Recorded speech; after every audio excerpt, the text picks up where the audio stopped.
Ko Jin-hong was one of the best experts on ancient writings in Daman, and his 7-year-old son Jin-yong. Every day I went to the library to deal with stinky books. The little boy did not like his work at all. He was constantly watching his father. For him, playing with his dad was something he could never have dreamed of. He didn't dare to disturb his work, so he always went about his own little business. And when there was time to sit together drinking alcohol, the father would talk about his mother, looking at his son in confusion. Jin-young liked it very much, even though his father smelled of alcohol, and he lay on his lap and enjoyed his stories. Hugging his son, Ko Jin-hong asked if he missed his mother, and little Jin-young said with a smile that he was fine.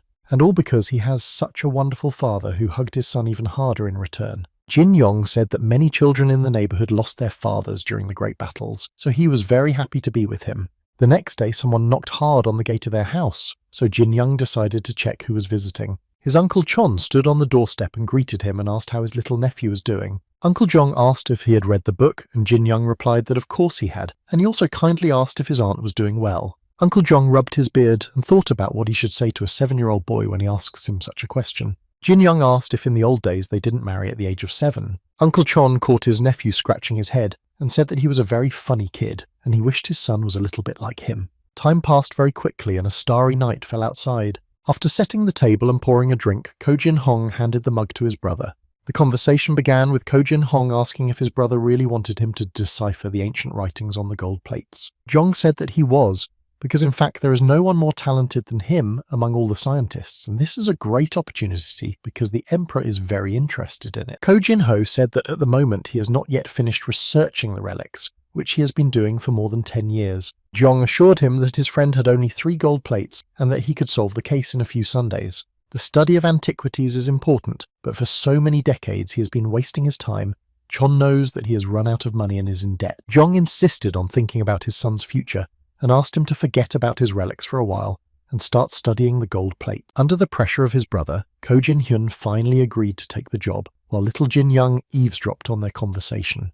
The next morning, the father got ready to leave and told his son to obey the nanny because he did not know how long he would be away, but he thought it would not be long. Jin-young made fists to show his strength and begged his father not to worry about him because he was an adult. Ko Jin-hong agreed with his son, assuring him that he would return soon. Every evening, little Jin-yong sat on the steps in front of the house waiting for his father. He was looking for familiar features in the people walking on the square, but did not find them. On his way back to the house, he realized that his father would not return today either. The door to his father's office attracted the attention of the upset Jin-yong. His father had always forbidden him to go there, and since he was not at home, the little boy decided to look into the office. There were large shelves with an incredible number of different books. Looking around, Jin-yong saw a painting hanging on the wall. If he remembered correctly, there was a secret passage behind it to his father's vault. Jin-young lit a candle and decided to go down the stairs and look around at everything he had been interested in so far. The little boy hesitantly opened the door to the vault itself. However, when he entered the secret room, he screamed in surprise. For him, it seemed incredible because there were so many beautiful and strange things stored there. Jin-young noticed that there were not only objects of their culture, but also Western values and things that impressed him. Looking around, he noticed a box that his father had been working on studying all his life. The little boy became very curious about such important and complex things. That box contained various books with strange inscriptions, a strange compass, and a staff. Jin-young thought that was all there was to it, but something else caught his attention. The object looked like an octagonal stone with a scary image of an ancient demon. The little boy thought that the face was too scary, so he decided to put everything back in its place, but when he was closing the chest, he accidentally cut his finger. His finger was injured quite seriously, so blood was flowing down his finger and falling to the floor. It so happened that a drop of his blood fell on the same octagonal object with a terrible demonic image. Suddenly, something strange began to happen to him, and the eyes of the drawn demon glowed with green light as if waking up from a long sleep. Jin-young noticed this and was seriously frightened because it was something unrealistic for his little world. The octagonal object with eyes began to emit a magical blue light from its scary eyes. This light approached Jin-young's eyes, penetrating directly into his head and lifting his small body into the air. The octagon darkened with the release of its full force, and little Jin-young fell to the floor unconscious. After a while, evening was approaching quite rapidly outside. When Jin-young woke up, he tried to understand what had happened to him. He quickly closed the box and realized that he had to get out of there immediately. But suddenly he heard an incredibly eerie sound as if someone was howling and laughing at the same time. Looking around and not noticing anyone, he closed his little ears and ran away from the shelter in fear. Jin Yong tried to run away, but the alien presence caught up with him as if enveloping him in its dark arms. He felt like he was holding his own head, so he tried to prevent it somehow, and a strange voice ordered him to obey. Jin Yong tried to drive out the evil spirit forever so that evil would not subdue him. The little boy was so enraged by the inner struggle that he ordered the spirit to get out of his head, thus suddenly releasing a lot of inner energy. When Jin Yong regained consciousness, he hurried to leave the shelter where he had recently experienced some strange things. A voice in his head screamed that he would not be able to escape from it no matter how hard he tried. Jin Yong walked up the stairs, and sticky shadows caught on his small body, making his every step difficult as if pulling him back. Each new step required incredible effort, and he knew that if he submitted, he would fall into the hands of the dark forces irrevocably and forever. He ordered himself to gather all his salt and strength because he could not afford to lose so easily. But suddenly he realized that if he did not lose his common sense, he could win this fight, and the darkness began to recede. In the darkness, there were only demonic eyes burning with green light, wondering how it had happened. After all, he inhabited a human baby and thought that he would immediately take possession of its body and soul. But he didn't succeed. Apparently his father did it when he sealed it, so he will have to find another way, even if it takes a long time. Jin Yong was lying in his bed, unable to sleep, thinking about the recent events that had happened to him. The little boy never heard that strange voice again, so he hoped that it had disappeared forever. But as soon as he thought about it, the voice said that he hadn't disappeared, and asked him his name. The voice said that Jin Yong was the one who woke Certain up and ordered the boy to say his name. Still frightened, Jin Yong could not understand who and where he was and why he was talking to him, so he simply replied that he did not want to. A little boy in the corner of his room saw the same green eyes that had been watching his every move. Certain looked up from the darkness and asked if the boy's name was really Nichuza. Jin Yong sat on the steps outside his house, sad. The nanny came to him and said that he was very pale. Maybe he had a bad pain somewhere. She was worried. The little boy told her that nothing special was happening to him, and that he would just have to rest for it to go away. The nanny understood and reminded him that today he shouldn't read too many books and should rest more. The nanny left, and Jin Yong was upset that if he told anyone about it, they would think he was a real lunatic. While he was thinking, Certain turned to him and asked what kind of place this was, because the air here was completely different. He wondered if there were no spirits in this place at all, but Jin Yong ignored him. Certain referred to him as I don't want, which made the little boy very angry, and he asked him not to call him that and to shut up forever. But the voice continued to mock his name. Jin Yong jumped up from his seat and shouted at him that he was Cherutan. But the spirit did not like this and emphasized that his name was not Cheriton, but Certain, the great warrior Micaiah Certain. Jin Yong clenched his fists and told him not to make him laugh if he didn't want to, and that from now on he would call him Chi Rutan. But there was only silence in response, and the little boy was left alone again. It's time to eat. The nanny has prepared a lot of different food and wished her little master a good meal. Jin Yong kindly thanked the nanny for the meal, to which she only smiled pleasantly. While eating dinner, the little boy was thinking about his father and suddenly remembered that he had not heard from Cheritan for a long time, and that he might have already left him. But suddenly Cheritan raised his voice and asked how Jin Yong knew. The confused boy looked around and could not understand what he was talking about. He asked how he knew about the nickname he was called in Macau, and the boy said it was just a mispronunciation of his name. Jin Yong was now very curious about the meaning of this Makai. Cheritan explained that Makai is located between the celestial world and the world of people because a zone was needed for the conflict between the two worlds. Jin Yong listened intently and asked if Makai and the heavenly world were created by humans to fight great battles. Cheritan said that he understood everything correctly and praised that Nichuza was very smart.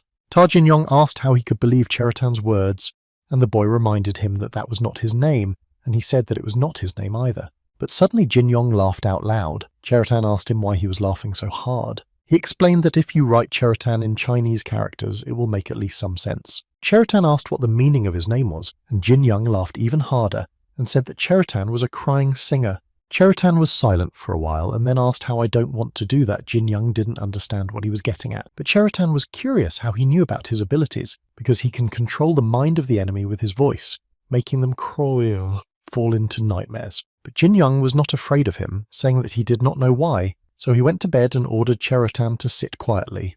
When the little boy had long fallen asleep, Cheritan looked at him and thought he was a funny little boy, curious and quick to think. He caught himself thinking that this was the first time he had shown empathy, so he considered it a foolish mercy to this human being. He told him to wait for the time when his body would become Cheritan's property, because he had to return to Makai by any means necessary. The next morning, Jung Yong decided to sort things out.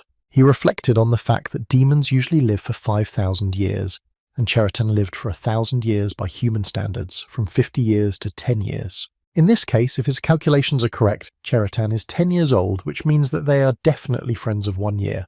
While Jin Young was doing his calculations, he was told that his father had finally returned home. Taking off his hat, Ko Jin Hong greeted everyone and asked if anything interesting had happened in his absence. Jin Young was overjoyed to see his father, but he just stood silently across from him, smiling. After all, if he talks about Cheritan, his father will find out that Jin Young secretly broke into his hideout. So he hid his hands behind his back and said that nothing strange happened at all. The father was happy to hear this and asked if his son had been studying his letters conscientiously. Ko Jin Hyun told his son that he had something very urgent to do, so he had to hurry. Cheritan asked Niho what it was and why his father was not nice to him, and Jin Young ordered him to shut up. Ko Jin Hyun stood in front of the painting that hid the hiding place and realized that he was running out of time. He went into his hiding place and looked all around. Everything was just as he had left it. So he approached the table, thinking that most likely after working on the slabs in the palace, the emperor would take his life. But before that happens, he has to write down everything, no matter what happens to him. Meanwhile, something was happening in the luxurious imperial palace. The emperor's servant humbly asked him if he had called for him when he entered the bathhouse. The emperor asked if it was true that Ko Jin Hong had gone back home. The servant replied that this was true because he had the materials needed for the job in his house, so he had been given special approval. The emperor was worried that the contents of secret research might come to light. The servant assured the emperor that he had no reason to worry because it had been less than 10 days since he had begun the experiment. How many scientists have abandoned this work in such a long time, he has not yet revealed. But the emperor was not reassured by the words of his servant, so he shouted at him to be fully prepared in any case. After all, when Ko Jin Hyun returns, his family and those associated with him were ordered to deal with everyone. The next day, Ko Jin Hong packed his things and got ready to go. But he suddenly turned to his son and thought that maybe this time he would devote 1 month to research. He said that they say that no news is good news, so they should not worry about him. His father ordered Jin Young to obey the nanny and then set off on his way. But when he went outside the gates of his house, he noticed that the imperial soldiers were standing around him. He was approached by Yuk Do Gam from Jin Wei, who said that they had come to accompany him. Jin Young wondered why government troops would accompany his father. Before setting out on his journey, his father reminded Jin Young not to neglect his studies. He gave him 9 books on Hancha a year ago, and he probably read them all, but now he needs to repeat the 3rd volume. Jin Young did not understand what his father was getting at and why he should pay attention to the 3rd volume. His father emphasized that it was the 3rd volume because when he returned home, he would definitely give him an exam. The soldier who accompanied him said that Ko Jin Hong's son was a genius for reading Hancha at that age, but his father remained silent. What did his father even mean by that, since Jin Young had graduated from Hancha 2 years ago and didn't understand why he needed to read again? Days gave way to nights, and rain to sunny days. Jin Young sat on the steps of the house and waited for his father to come home again. He was about to go back inside, but something caught his attention. Imperial soldiers still stood outside the house in any weather, regardless of whether it was day or night. The little boy did not understand why they were standing there, but he never ceased to be amazed. Cheritan asked Nawant why he was thinking so much and asked what had happened to him. Jin Young decided to ask Cheritan why those soldiers were standing outside the house as if they were watching. Cheritan replied that it seems they came when his father came, and he has long felt the energy of those warriors. Jin Young was outraged that Cheritan knew everything and didn't tell him, but he said he didn't think it would be strange for him. But suddenly an enlightenment came to his little head, and he realized what his father meant. He rushed to his office to read the 3rd volume immediately. Perhaps his father left him some secret sign. The search took a little time, but the books of the 3rd volume were not among them. Jin Young searched the entire shelf from top to bottom, but he couldn't find the book he was looking for, and he wondered where it might have gone from the shelf. Cheritan called him, and the little boy said that he was very busy right now. Cheritan apologized and said that he had been watching him for some time, and noticed that there was one place he had not yet searched. Jin Young followed the spirit's advice and went to the secret hiding place to see if Cheritan's guess was correct. When he remembered that it was in this very place that Cheritan had stuck to him, he felt uncomfortable. He went into the relic storage room and looked around for a book. His attention was drawn to his father's desk with letters and a book on it. Jin Young picked up the book and looked at it closely to make sure that it had been on the table all along. Cheritan asked what those strange inscriptions on the table were and what those words meant. Jin Young looked at the leaves and wondered what they could be, but he couldn't figure it out. Cheritan suggested looking at the 3rd volume. The little boy opened the book and saw that his father had written something on a folded page. He turned the book in different directions, trying to understand the writing. Because the order was out of whack, the right and left hieroglyphs were moved if you read it backwards. Jin Young managed to read some words and did nothing. Cheritan asked why he was just standing there, what he was up to. The little boy said that he seemed to have solved the riddle, and Cheritan was curious what it was, but he said that he would see for himself later. Jin Young noticed the statues he had passed earlier and stopped by them. Looking at these animals, he remembered his mother, who was born near the sea and loved turtles. For some reason, he also mentioned that his left hand is stronger than his right, and only he and his father know about it. Jin Young set to work, touching the turtle. He turned the statue to the left 3 times. It was not easy for him, but he succeeded.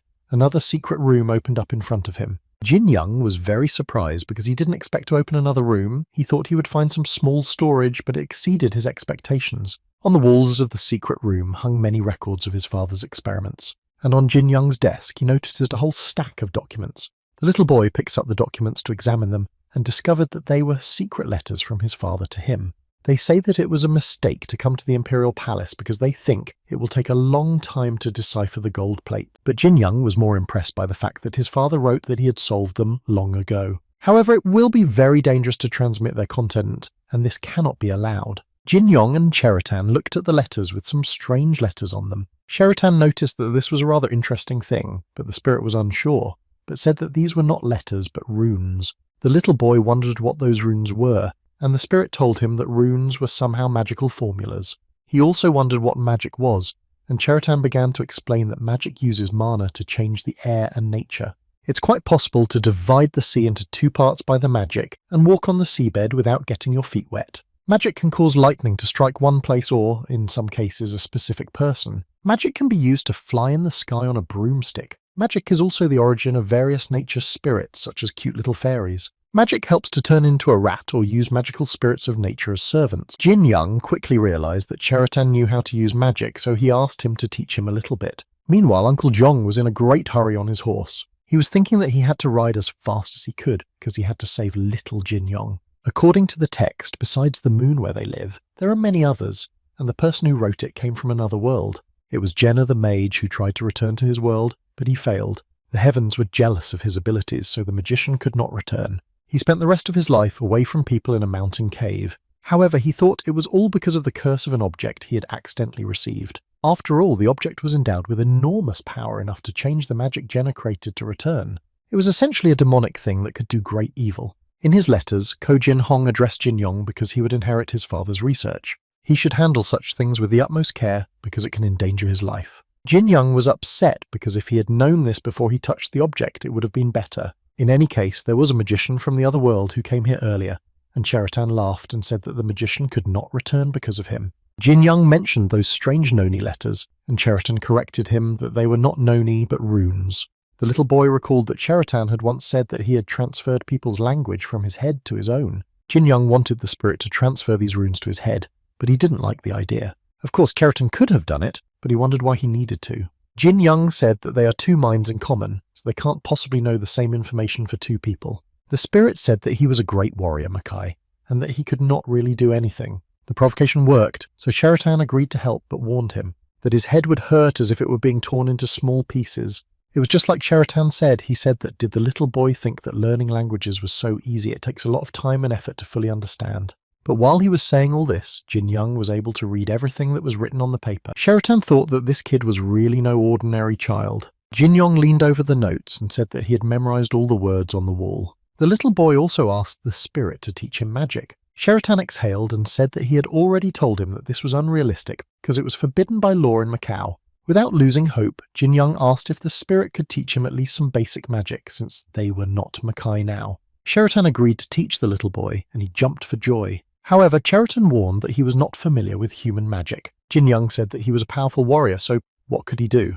The spirit will teach the little boy one magic that is often used in Makai. It is a finger fantasy magic that is controlled by the finger, as a martial art using the finger, so if it has a lot of magic, it can do incredible things. For example, you can cut through space, but you have to be careful of this spell. If you use it incorrectly, not only mana, but also vital energy will leave your fingertips. You can lose your life in this way, so if possible, you should use this spell only once a day. But their conversation was interrupted by a worried voice looking for little Jin Young everywhere. Jin Young recognized the voice because it belonged to his Uncle John. He ran out of the secret room as fast as he could to avoid being found out. A little boy notices that the turtle statue rises to the top and the door closes by itself. Uncle John and Nanny were very concerned and rushed to find Jin Young. Surprised, he came out of his secret place and wondered why the 2 of them were so worried and wondered what had happened. The nanny started crying, and Uncle Chon took the boy by the shoulders and told him that something was wrong. Ko Jin Hong was arrested in the imperial palace, and these words knocked the ground out from under the little boy's feet. Uncle Chong said he didn't know, but his father falsely deciphered the meaning of the golden plates, saying that the emperor was angry. He took Jin Yong's hand and said that in any case he could not stay here. He had to leave as soon as possible and at least save his son. Jin Yong asked if his uncle was telling him to run away from home. Uncle Jong explained that if you offend the imperial family, all relatives will be eliminated. Perhaps the soldiers would come to take the boy away, so they had to flee immediately, so they hurried to the back gate. Uncle Jong opened the door and a spear immediately appeared, wounding his arm. The nanny and Jin Yong ran to him to check if he was okay, and his uncle said that he was fine. He just scratched his arm.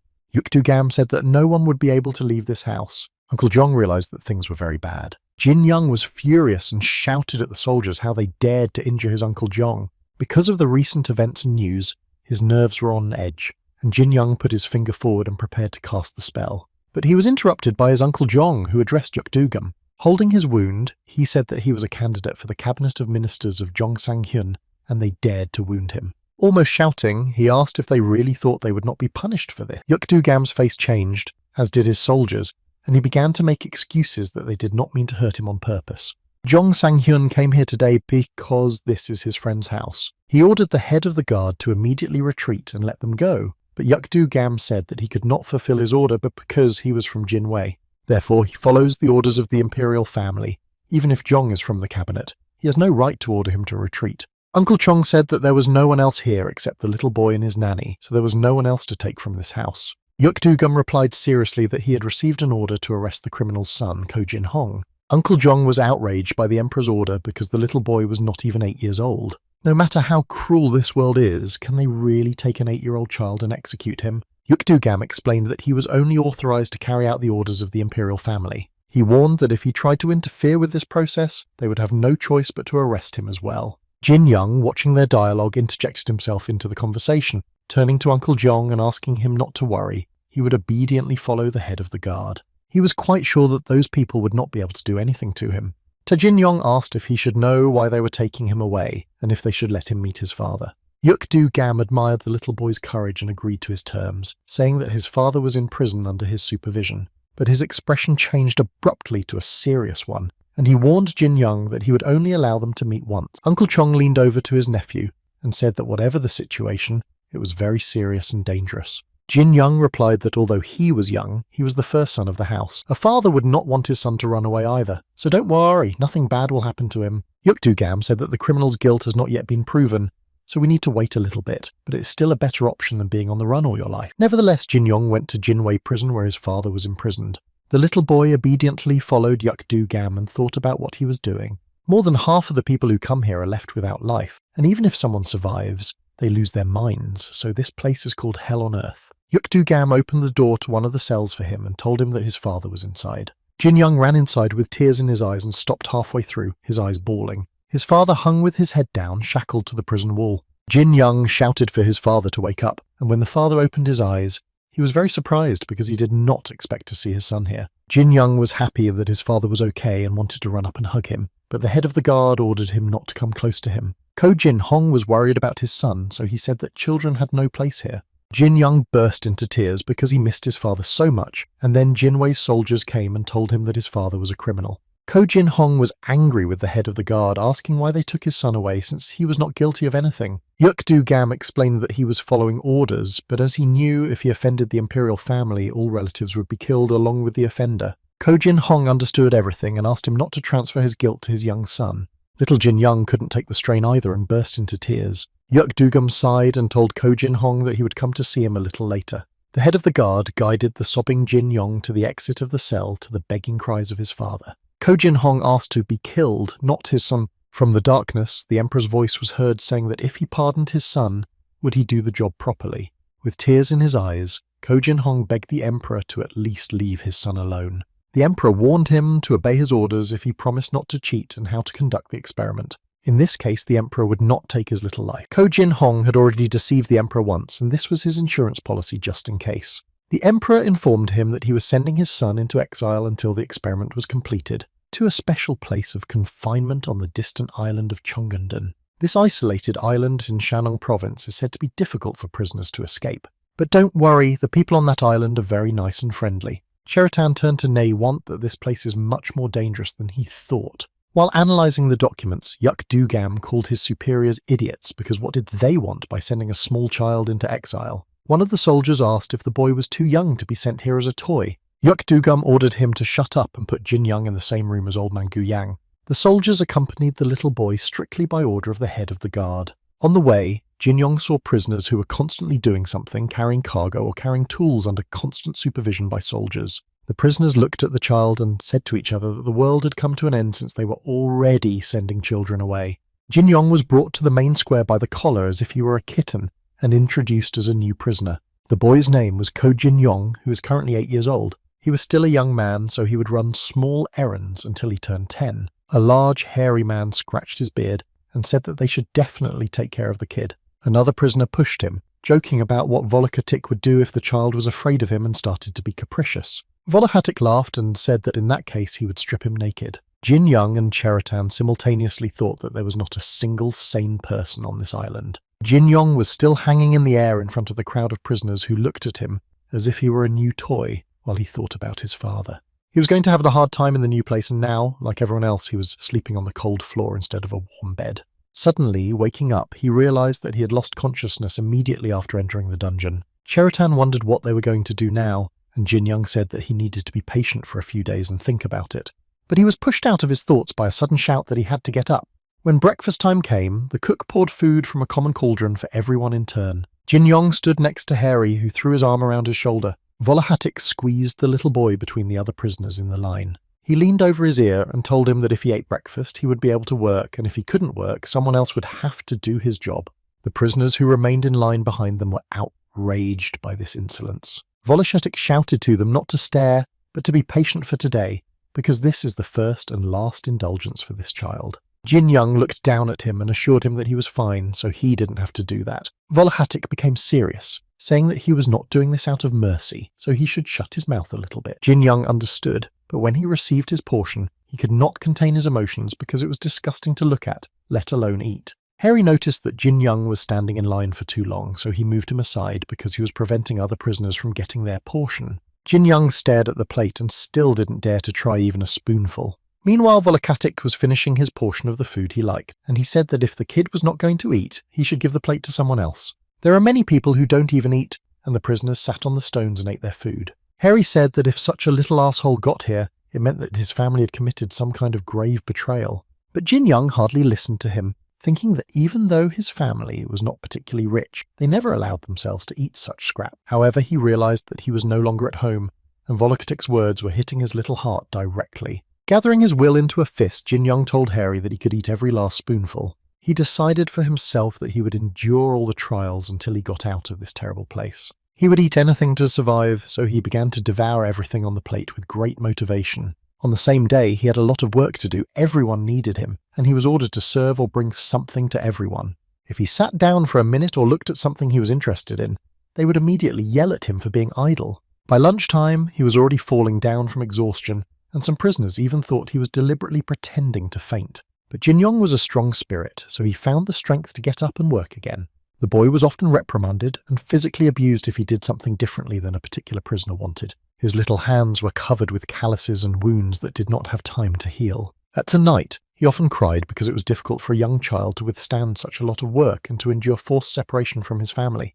But he also had some pleasant moments in his free time, practicing magic with Cherutan. Jin Young, under the guidance of the spirit, made incredible progress in this matter. Cheritan was very happy that his Don't Want was making such progress at this rate. He would soon fully master magic and destroy this cursed place. The spirit told him that in order to collect mana, the natural energy must be strong, but the energy of this place was not good. Cheritan knew that he had to solve this problem urgently, while little Jin Young was sleeping sweetly on the floor of the dungeon. But suddenly someone else's hands touched his legs as if to knead them. Jin Young decided to first discreetly spy on who was doing what to him. It was old Guyan who was silently kneading the little boy's legs. Jin Young jumped up in fright and asked what his grandfather was doing to him, but old Guyan silently continued to massage him, paying no attention to him. Jin Young noticed that all the heaviness of his body after work was gone, so he asked Cheritan if he knew what was going on. He knew, but he didn't tell me because he knew it was good for him, and with his personality, he would obviously refuse to have the old man give him massages all night. Jin Young understood, so he bowed to old Guyan and thanked him for his help and asked him how he was feeling. Jin Young told him that he was a little tired, but he was fine, and that his care made it even better. Old Guyan was curious, so he asked how it happened that the child ended up in such a place. Jin Young was surprised that after all this time, he hadn't learned the details of his stay on the island, so he just said that he had been sent here. The old man thought about the fact that if you offend the imperial family, all relatives are killed, but for some reason the son of the criminal was sent here instead of being executed. This child was given a chance at life for a reason, and Guyak told Jin Young that he had been watching him all along and found him to be an incredible child. But he was not. He felt a strange energy flowing in his body, and the old man wondered if the boy had ever studied martial arts in his life. Jin Young felt uncomfortable that someone besides him felt the presence of Cheritan's energy. Jin Young lowered his head and said that he had never studied any martial arts because he grew up in a family of scientists. However, he recalled that he knew a technique that his father had once taught him. Guyan realized what technique he was talking about. It was the abdominal breathing technique. It was hardly a martial art, but a good way to cleanse the mind and body. Guyan said that it's a useful skill, but like other skills, one should be careful not to overdo it. The old man tells Jin Young that from now on he's considered his assistant. His body is still weak and he won't last a year with it, so he needs to train it. Jin Young was grateful to him, but worried whether the soldiers would allow it. Guyan assured him that he would tell them personally so he didn't have to worry about it. The old man warned Jin Young that he had nothing to be thankful for because he was doing it because he needed him. The next day, Jin Young was already helping Guyan with his work. While working, the old man noticed that his tool was completely worn out. Guyan asked his assistant to bring a new one, which he gladly agreed to. After Jin Young became old Guyang's apprentice, no one else bothered him. The influence of his grandfather on this island was quite large, and Jin Young wondered what he was doing. In the studio, Jin Young met Harry, who wished him good morning. He also said hello to Uncle Xing, who remarked that the kid had been doing quite well lately. They even say on the island that Jin Young became Guyang's personal assistant because he was very lucky. The hairy man leaned right in front of his face and said that if it wasn't for old Guyan, the boy would have become his property. Then he laughed and had advised Jin Young to show himself well in front of the old man because he was a very bad person. Jin Young was very curious about the kind of person Guyan's grandfather was and what he did. Harry told him that when a new doju arrives, the predecessor always warns him about the old Guyang. The position of doju is high in itself, but it is lowered in status if he holds it in Chonggungdong, and the reason for this is to please old Guyang. This is nothing more than his incredible sculpting skills. His statues carved by him personally were even sent to the imperial palace. But one day there was a brave man who tried to suppress the old man by force. Guyan is just knocking on stones, why should he be indulged, said the brave man. But old Guyan did not work for 10 days in protest, which left the imperial court 3 sculptures short. Later, Doju received a letter saying that he would stay in Chongdong for another 3 years. Doju was furious at this punishment, so he told the soldiers to catch old Guyang. The furious Doju sent a group of guards to the cell of old Guyang. However, it was not so easy for Guyan to catch the soldiers who came to him later lying at his feet. The next group of warriors attacked old Guyan with spears, which he skillfully and easily dodged, reducing the distance between him and the soldiers. In turn, Guyan began to attack with one blow and he threw one soldier away from him. The rest of the soldiers who were watching, and who had not yet realized anything, the old man was already behind them. He picked up a spear from the ground and headed toward the soldiers, who pointed their spears at him in fear. Dozu, who gave the order to catch Guyang with his tail between his legs, was standing behind one of the soldiers. The old man said that if they tried to capture him, they would lose most of their soldiers in vain. Doju was still hiding behind the soldier and shouting how he dared to threaten the authorities. But he must have forgotten who he was dealing with, because old Guyan broke the spear he was holding in a second, and he threw it right at Doju's feet as a last warning. Guyang ordered him to choose between becoming a prisoner or getting a promotion. In the end, Doju bowed his head and begged the old man's forgiveness, and this is the only way he could calm Guyan's anger. And exactly 3 years later, Doju was able to leave the island, after which no one contacted the old sculptor again, unless old Guyan himself wants to leave his stone mountain. Autumn came to Chongandong Island, and little Jin Young was still on the island helping Guyan with his work. He often thought about his father, where he was and what was happening to him. Guyan noticed that Jin Young was very upset, so he immediately realized that he was thinking about his father. Jin Young admitted that he misses him very much and is worried about him. After all, so much time has passed since their last meeting, and my father is probably still suffering in that dark and cold prison. Guyan looked at him seriously and said that if the thoughts of his father brought him pain and suffering, the distance between them would only increase. Jin Young listened to him carefully because he knew that the old man wanted to help him and support him to some extent. Guyan recommended forgetting about his father until he could take care of himself, otherwise his soul would burn first. Jin Young smiled and said he understood, and he was very grateful for the old man's attentiveness and support for him. He had one secret place where he could forget about all his troubles for a while. First of all, he wanted to get rid of bad thoughts about his father, and he did not know whether he would succeed or not. Cheritan told him that what was the point if he broke down before meeting him, and that he could not grieve forever. Jin Young knew that Cheritan meant him no harm, so he agreed with his words. The little boy suddenly realized that he did not see any soldiers in the room. He had come to change his grandfather's hammer. He looked around and wondered where the soldier could have gone, since he could not take anything from there of his own free will. Cheritan called Jin Young and noticed someone's footprint and asked him to go together to see who it belonged to. He still went on a reconnaissance mission, and as soon as he came around the corner, he was immediately spotted. The same soldier was standing there, and they were laughing and telling him to come over to them. Jin Young immediately sensed that something was amiss, so he replied that he was busy and had to leave. Harry was angry and shouted that how dare a kid look down on him just because old Guyan was looking after him. Jin Young didn't even realize when he disrespected him. Volakatic pointed his finger at him and said that if he had obeyed him and come as he was ordered, instead of making excuses, Jin Young could not swallow such injustice, so he started shouting and saying that he had never said such a thing. The evil Volakatic picked him up by the collar and held him in front of his face, telling him not to twitch. Jin Young ordered him to let him go, and Harry mocked him, saying that even if he didn't let him go, the kid wouldn't do anything to him. The soldier also mocked the little boy by suggesting that he pull down his pants. Volakatic asked them to wait a minute and stand up straight, because that way they could get a bottle of alcohol. Jin Young was angry that he was doing such shitty things just for a drink. He could not resist, but in his case it was not necessary to use physical force, so he decided to test his strength in practice. Cheritan was surprised that his don't know was going to use magic and warned him that it could be dangerous for him as well. But he could not help but ask Cheritan to give him a sign when he had enough energy to use magic. Cheritan warned him that if he didn't let go of the energy clot now, he would regret it. Volakatic laughed and had no idea what was coming. And in Jin Young's little hands there was already a magical blob of energy of incredible power. Cheritan gave a sign and Jin Young immediately sent energy directly into Harry's chest. His heart was immediately engulfed in an incredible flame, and from it the energy spread in a rapid flow throughout his body. Volakatic felt as if a flame was burning in every cell of his body. He was screaming and writhing in pain, lying on the floor as if trying to put out an unnoticed fire. Jin Young didn't expect to be endowed with such a useful magic skill, and on the other hand, he was quite frightened by his own power. Even in the evening, he was still looking at his hands and trying to realize that they had almost taken a man's life today. Old Guyan approached Jin Young and asked if he was having a hard time. The little boy smiled at him and told him that he could tolerate it for now. Guyan thought about something for a while, and finally said that he had a suggestion for him. Jin Young had never heard him make such a suggestion, so he wondered what the old man had in store for him. Guyan stood in front of him and asked him seriously if he wanted to start learning martial arts. Jin Young was surprised by his offer, and asked who would teach him martial arts. Old Guyan put his hand on his chest and said that he would personally teach him everything he knew. Jin Young didn't expect that his grandfather Guyan knew and mastered martial arts. He thought that, after all, there are rumours on the island that he had beaten a dozen soldiers, probably the old master Murim.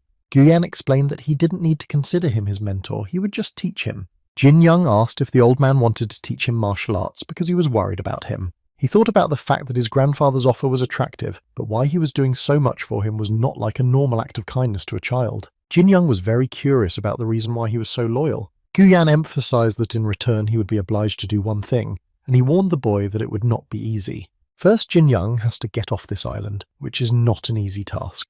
Guyan emphasized that if a little boy wants to learn martial arts, he will teach him the basic. The old man did not pressure him or expect an answer right away, because it was not something he could easily do. He decided to give Jin Young 5 years to give him an answer. Jin Young was very surprised and even a little confused. The old man explained that it would take this long for his body and mind to mature, and only then would he be able to make the right decision. Besides, it is impossible to learn his techniques with his current body structure. Guyan thought that maybe even 5 years would not be enough. Jin Young thinks that if he learns martial arts, it will be much easier for him to survive on the island and save his father. After considering everything, he resolutely agreed to trust old Guyan. The next day, Jin Young sat on the fireplace and reflected on the latest events. But he suddenly saw Volakatic walking fast nearby and called out to him. Harry, who was trying to get away from him as quickly as possible, asked what he wanted from him, since he was in a hurry himself. Jin Young only wanted to know if his body had recovered from the recent incident. Volakatic shrugged and said he was perfectly fine. After all, for a kid like Volakatic, a child's attack is a small thing. He hit his fist on his palm and said that he had forgotten to do a very important thing. So I asked him to excuse me because he had to run on business. Volokhatik turned around and waved and wished him good luck. Jin Young tried to understand what had just happened because he ran away as if he had seen a ghost. Sheraton noted that such behaviour is quite typical for someone who was beaten up yesterday. Sheraton said that now he feels much calmer. In fact, if the spirit could turn back the clock, it would have burned that walking ball of hair long ago. Jin Young was amused by Cheratan's words, but they still had a lot of fun. Guyang appeared behind him and asked if Jin Young had already prepared. The little boy smiled at him and said that he was ready for a long time. Old Guyan handed him a hammer and asked him to take it. After all, starting today, Jin Young will be breaking stones. Since the old man took him in, the little boy has been watching him work, so now he will do everything just like him. Jin Young asked how their work relates to the study of martial arts. Guyan said that everything is interconnected, so today he wants to teach Jin Young the Kondon technique. At one time, Guyan was a member of an organization in the Tantian spiritual temple. This technique is useful for laying the foundation and is great for creating chi flow. Also very effective in terms of physical training, he crushed the stones with his hand to prove his point. Crushing the stones is a preparatory stage, so the main thing is to be patient and not rush. The process of breathing and hammering should be in the same rhythm. Jin Young performed his work diligently under the close supervision of Gu Yang. From the day his grandfather decided to teach him martial arts during the day, he crushed stones and maintained his breathing balance. At night, after work, he would hang on the stone wall for a long time. It was all done to make his arms and fingers stronger, so even just hanging was very painful. However, it was much easier thanks to the technique of controlling internal energy and the power of the finger of imagination. 1 year later, Jin Young was making great progress and was already hanging on a stone wall with only 2 fingers. The little boy was noticeably transforming into a young man who was developing his strength and strengthening his body.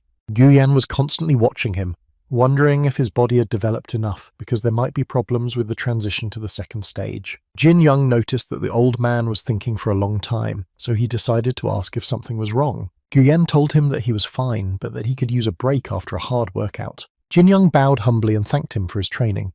The old man watched the boy walk away, thinking that he thought 5 years would not be enough, and that he was growing faster than expected. And in less than 10 years, Guyan would teach him everything he knew, and he wondered how a mentor feels when he has an outstanding student. But he shook his head and admitted that he could not think about it because he was slowing down its development, and all this for his personal goal, which Jin Young will definitely be able to fulfill. Meanwhile, Jin Young held out 2 fingers and concentrated on his inner energy. Thanks to his ability to use the technique of the finger of fantasy, he easily cut through the depths of stone like a blade. All that was left was stumps and a lot of dust. Sheraton noticed that his fingers were gradually getting used to it, and his magical power was also steadily increasing. Now you can go beyond the second sulcus and move to the third. Jin Young thought about it, because he couldn't remember the word circle. He thinks it's better to just call it a circle at this point, and he wants to change the names of the other spells to make them easier to understand. Light is the magic of light, and fly will be called the magic of flight. Sheraton did not like this idea because it was too primitive. Jin Young stretched and said that there was nothing he could do, and he was thinking about whether he should exercise his inner energy.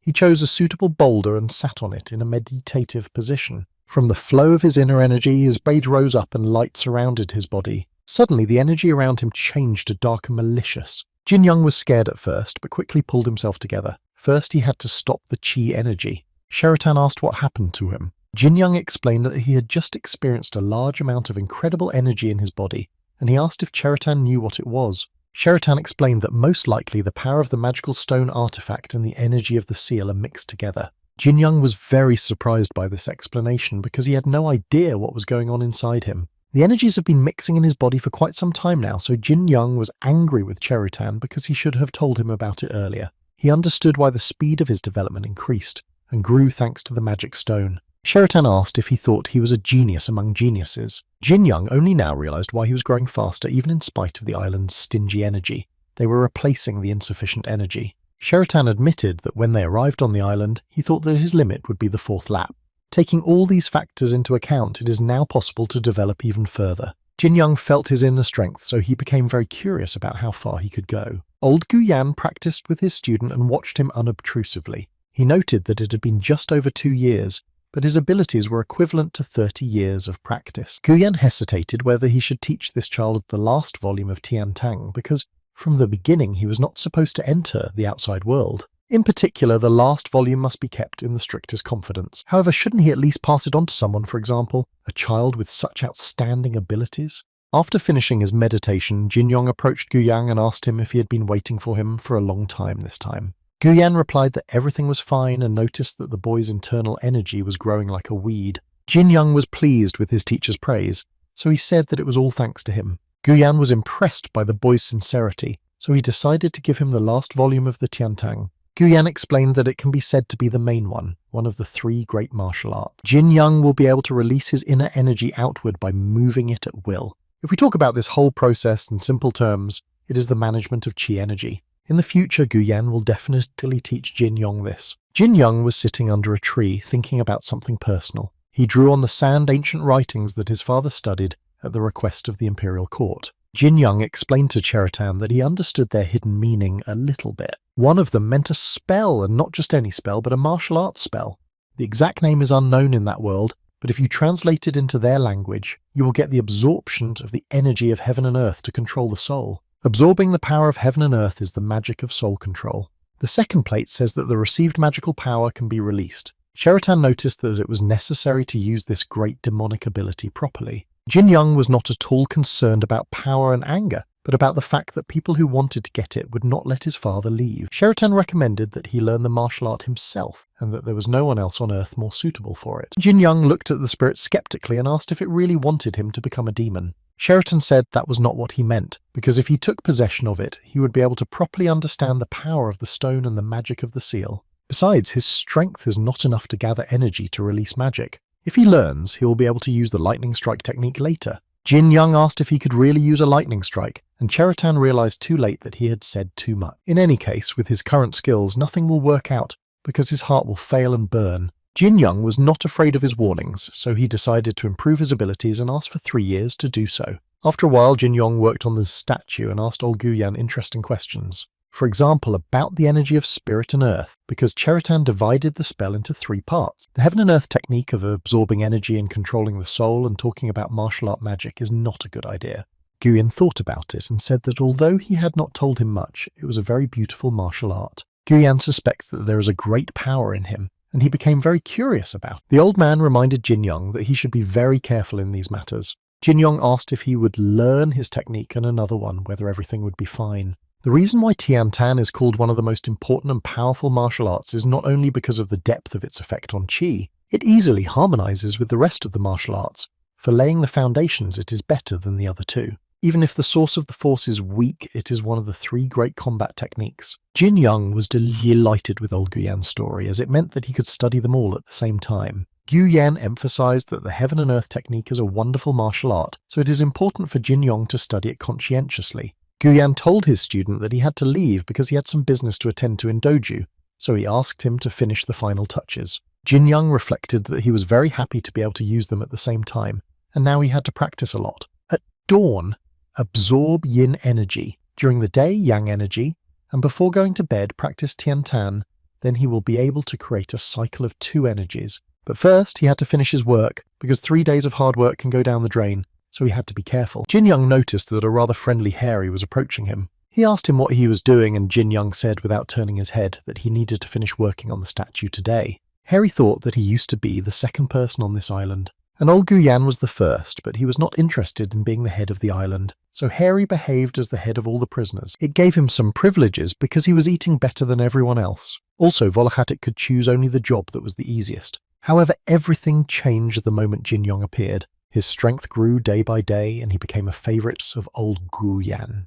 At some point, he was treated as the second most important person. Therefore, because of Jin-young, Volokhatik's position was seriously shaken. He could still accept the second place, but the third place is not possible, because 2 people are enough to lead everyone. Volokhatik became the second most important person on the island at the age of 22. That's why he tried to keep his place for more than a decade. There were many who encroached and stretched their dirty hands to take his place. All of them ended up very badly because Volokhatik did not give up his place to anyone, even if he had to cripple them. That place has always remained under his control, so he was remembering it while holding the stick. And now, because of Jin Young's strange abilities, he lives in fear, hiding in the corners of the room, and Harry has just realized that he will not give him his place. While old Guyan is gone, the kid is defenseless and has no eyes in the back of his head, so he decides to stab Jin Young in the back. Jin Young suddenly realized that Harry hadn't said a word for a long time. Sensing the danger, Cheriton ordered him to dodge immediately while Volakotic was already flying at him with a stick. Thanks to Cheritan's gut feeling and warning, Jin Young managed to dodge Harry's sneak attack. But the man was not going to stop, and the hairy man continued to bring his stick over him. Jin Young decided to defend himself by blocking punches with his arm, using the skills he had learned earlier. Jin Young intercepted the stick still in Harry's hands with a sharp movement. Taking advantage of the moment of surprise, Jin Young wanted to snatch the stick out of his hands, but he pulled it toward him with his own strength, along with Volakotic. Jin Young thus closed the distance between them and hit Harry on the head with his head. He struck so fast and accurately that he lost his balance and flew off a long distance. Unable to stop, Harry continued to fly further down the cliff. Jin Young was worried that he would fall, so he called out to warn him of the danger. But Volakotic could not resist and was already falling down the canyon with sharp stone spikes at the bottom. Jin Young rushed to his aid in time to grab his arm. He shouted at Volakotic to hold on to him tightly, because if he let go, he would surely remain strung up on sharp thorns forever.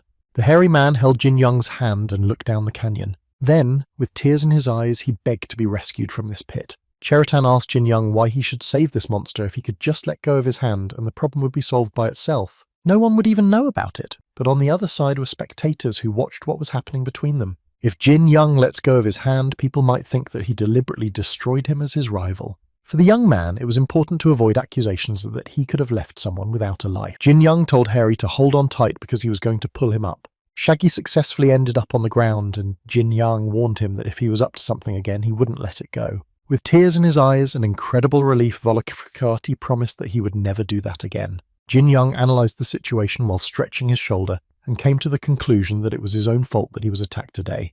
If it had been a sword and not a stick, he would have lost his arm today, and it is highly likely that he would no longer be alive. Jin Young relaxed and lost his vigilance because his abilities had grown, and he should have paid attention to this so as not to repeat his mistake. Jin Young ordered Cheritan to be on guard as well, because they are one and the same. On the same day, Dojo was reflecting on something important to him in his home. When an unexpected visitor came to him in the middle of the night, Dojo immediately recognized him. After all, he was visited by old Guyan, who apologized for such a late but important visit.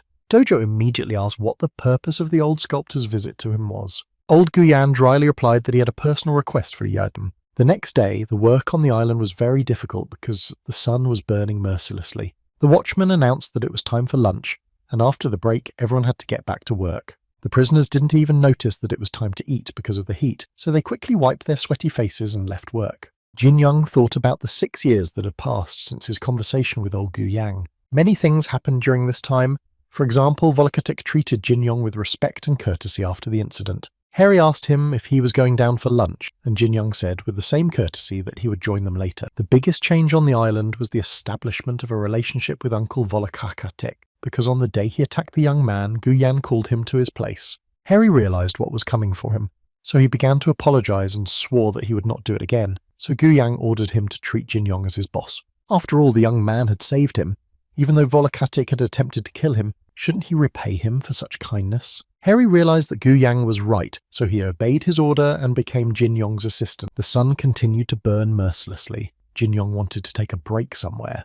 Old Guyan noticed this and said that the more the sun bakes you, the better you are for him. Yin and Yang are the harmony of heaven and earth, so Jin Young should just accept them. Jin Young exhaled and told Guyan that it had been 6 years, and he wondered if he had a chance to get off the island. He was also interested in how strong he would become when he mastered all of his grandfather's martial arts. Guyan did not expect such questions, so he did not know how to choose the right words. For example, Guyan learned this martial art by himself after receiving it from his master. He never compared himself to others. However, his mentor was one of the 10 best masters in the world. Guyan did not have the opportunity to compete with him because he was helped to pass away. The 10 best masters of the world. Jin Yong wondered if they were not the same 10 celestial great masters of the world.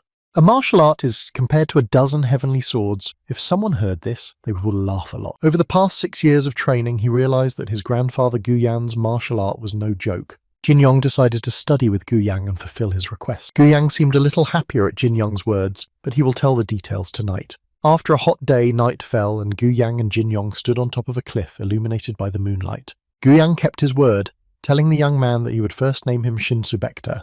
This technique uses hundreds of movements. It has no beginning or end, and the forms are endless. In the process of valuing harmony, it is important to control qi while performing movements. Fighters in the Central Lands call it an Oriental martial art. Jin Yong smiled and clarified whether it meant that it was a free martial art. Gu Yan emphasized that at the beginning of the training you need to try hard. Jin Yong looked at his hands and said that only then would he be free. Gu Yan did not fully understand whether he was talking about martial arts or about escaping from Chongdong. Even though there was no difference, Gu Yan decided to tell Jin Yong about an important place. That evening, when Gu Yan came to see Doju, he was surprised that the old man had decided to ask for something, so he wondered what he had asked for. Gu Yan asked to allow a child named Jin Yong to move freely throughout the island. In return, Gu Yan promised to create a special sculpture in just one place. Dozu asked the old man if he just needed to give the child freedom to press. It was unexpected because Gu Yan does so much for that child, and Doju asked if there would be more requests for him. Gu Yan replied that this would be enough for a start. Dozu assured him that he would remove the shackles and ensure complete freedom in the Stone Mountains. However, Dozu emphasized that it was forbidden to leave the Stone Mountains, and Gu Yan already understood this. He also asked for the Eastern Cave for his personal use. Dozu waved his hand and said that he could do what he wanted because the cave was empty anyway. Gu Yan led Jin Yong to the same Eastern Cave, and they stood at its entrance, and the old man began to tell him what. This cave was discovered during excavations about 50 years ago and was used as a home for workers. After the development of the mountains in the west, the house was moved there and the cave was completely empty because it was too far from the mining site.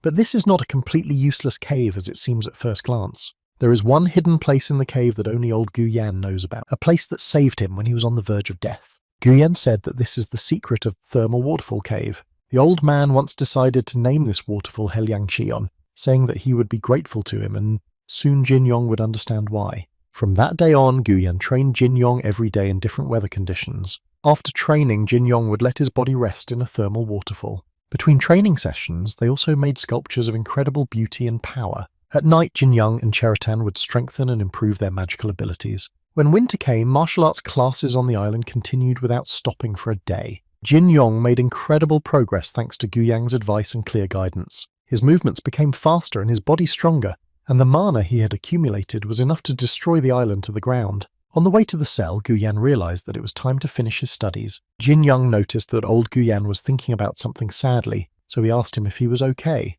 But Gu Yan only ordered him to get on the ship and leave the island. He had already agreed with Doju about it. So he doesn't have to worry about anything, he can just leave. Jin Yong was happy to finally leave the island, but he was sorry to leave Gu Yan alone because he would be sad without him.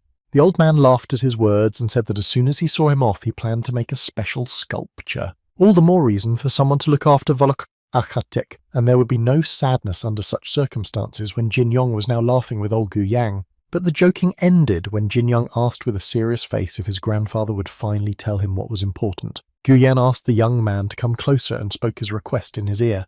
Jin Yong froze in place and his eyes rounded. The very day has come when Jin Yong, as a young man, will leave the skeleton on which he spent his childhood in confinement. Jin Yong played the role of a sailor on a ship transporting stones and sculptures. One irritated Doju was inspecting the deck and noticed something wrong. Jin Yong stood there with his face bandaged and fiddled with one of the statues. The soldier was shouting at a man, pointing at Jin Yong and saying that even if there was a shortage of men, they should not take sick cripples on board the ship. But the sailor assured him that the young man was very hard-working, and that he'd only bandaged the wound on his face, especially since he was working for half the price. Doju praised the sailor for finding a worker for half the price, but he should hire healthy and strong people for the ship next time. After raising the last sculpture to the deck, Doju ordered the captains to sail away. The ship raised the anchor and set sail for a long journey. Jin Yong stood on the deck and watched as his place of detention gradually moved away. But I thought I was waiting for this moment, and now that it's here, it's all so strange. When Jin Yong returns to the mainland, he has to do two things. First, he has to save his father.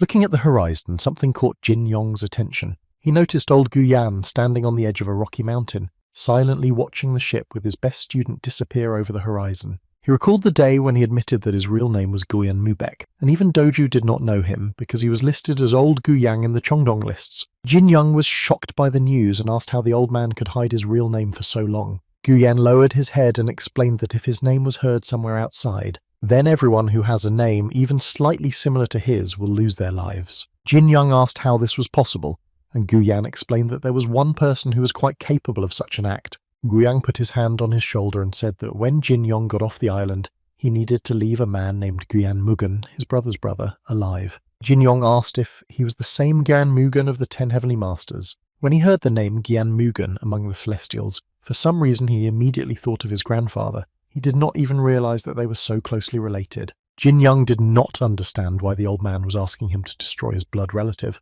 Guyan lowered his head and explained that he was not his own brother. His parents adopted him. First and foremost, he is his sworn enemy who killed his parents, the people he loved so much. When old Guyan returned from a 20-year journey with his master, the house where his parents lived was engulfed in flames and the house itself turned into ruins. When he entered the burning house, he saw that everyone he loved had been killed by his brother's hands. He was sobbing on his knees at that moment. His world, like his house, was collapsing right before his eyes. Plunged into deep grief, he did not notice his brother approaching him from behind with a sword that was dripping with the blood of his family.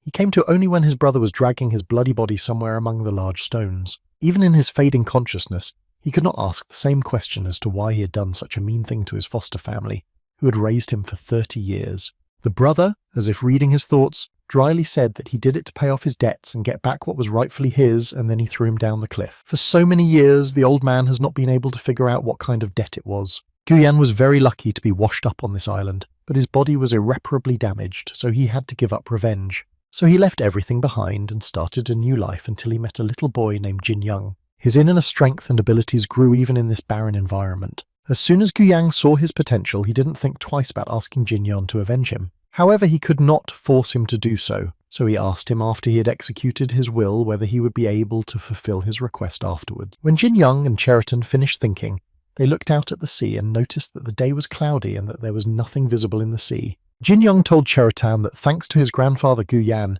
he hadn't had any scary situations or troubles on the island. Cheriton asked if the old man was watching him on the island to use him for revenge. Jin Young said he would fulfill his request. He doesn't know his intentions, but if he received help from the old man, he should thank him because he understood his motives, because he lost his family in one day. Their conversation was interrupted by raindrops that took them by surprise. Cheriton recommended that Jin Young go into the cabin, because if he stays on the deck he will get wet. Jin Young went to his cabin, hoping that it was just rain. After a while, the ship began to rock violently in different directions, so everyone ran to the deck to find out what the cause was. The captain of the ship was nervous because the wind was getting stronger, raising large waves. Worried, Doju came to the captain to find out what was happening to the ship, who replied that nothing was wrong, just that the wind was blowing even harder. Suddenly, an incredibly powerful lightning bolt struck the seabed in front of the ship. There was panic on the ship because of the thunderous rain, and everyone was worried about what had happened to the sky. The captain shouted to everyone to calm down immediately. They just had to get out of the epicenter of the storm to make everything normal again, and he ordered the sails to be lowered. When everyone ran to fulfill the captain's order, Cheriton looked at the lightning and wondered if the spatial wall had opened right in front of them.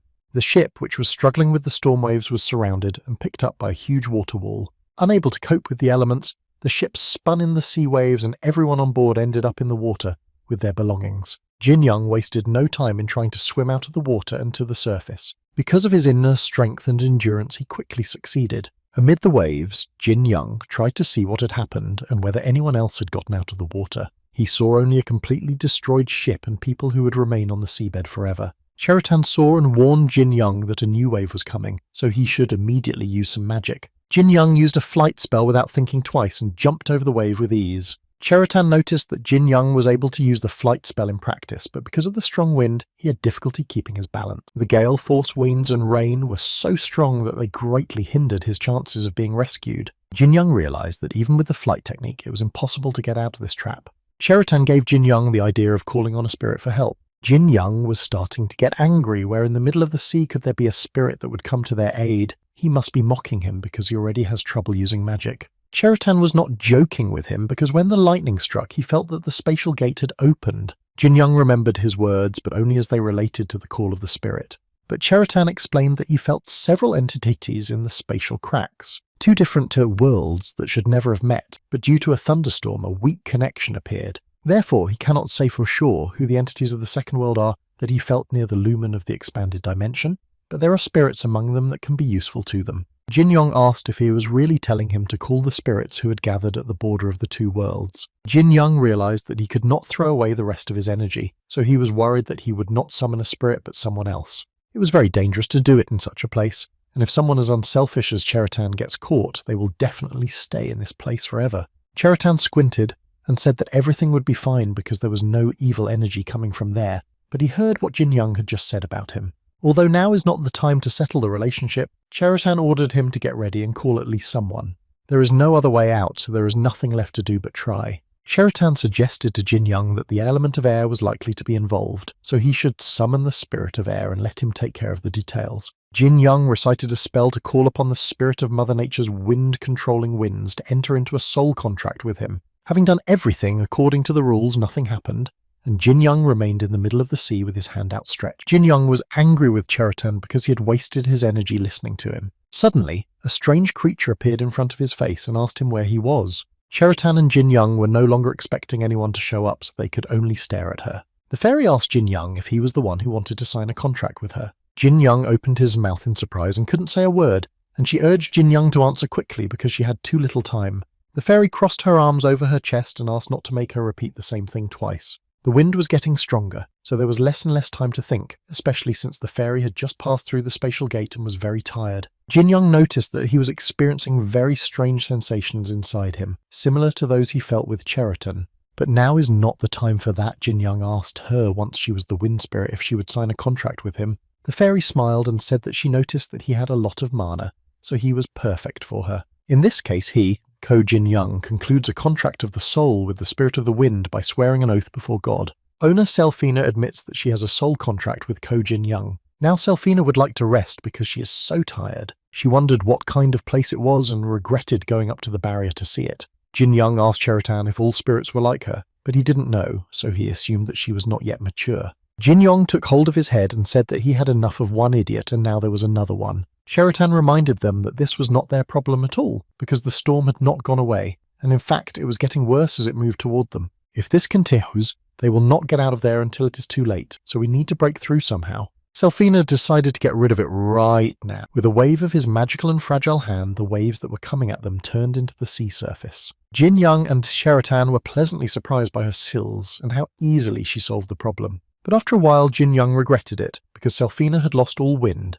so now he was in the middle of a still sea. It would take a lot of magic to lift this board he's sitting on into the sky, so you can't just fly blindly, and riding the waves is not an option. Jin Young asked Selfina if she could use her magic to create wind so they could sail, and she said she could, but she didn't want to because she was very tired. Jin Young said that they had been resting for 3 days, and that wasn't simple enough. Selfina didn't like to work, she wanted to rest all her life. Jin Young reminded her of the contract and asked her to push the board with magic. Selfina didn't like it, but she had no choice. Selfina flew off to fulfill the order, and on the way she complained that she had chosen the wrong master. Cheritan asked Jin Young to pay attention to something interesting. I could see 2 ships on the horizon, but they were too far away to see anything. Jin Young called Selfina, but she yelled at him because she was already working and he wanted something from her. Jin Young asked Selfina to take off unnoticed and reconnoitre what kind of ships were on the horizon. Selfina said that she knew what ships looked like because she was not some stupid demon, so it was not a problem for her, but the problem was that she was lazy.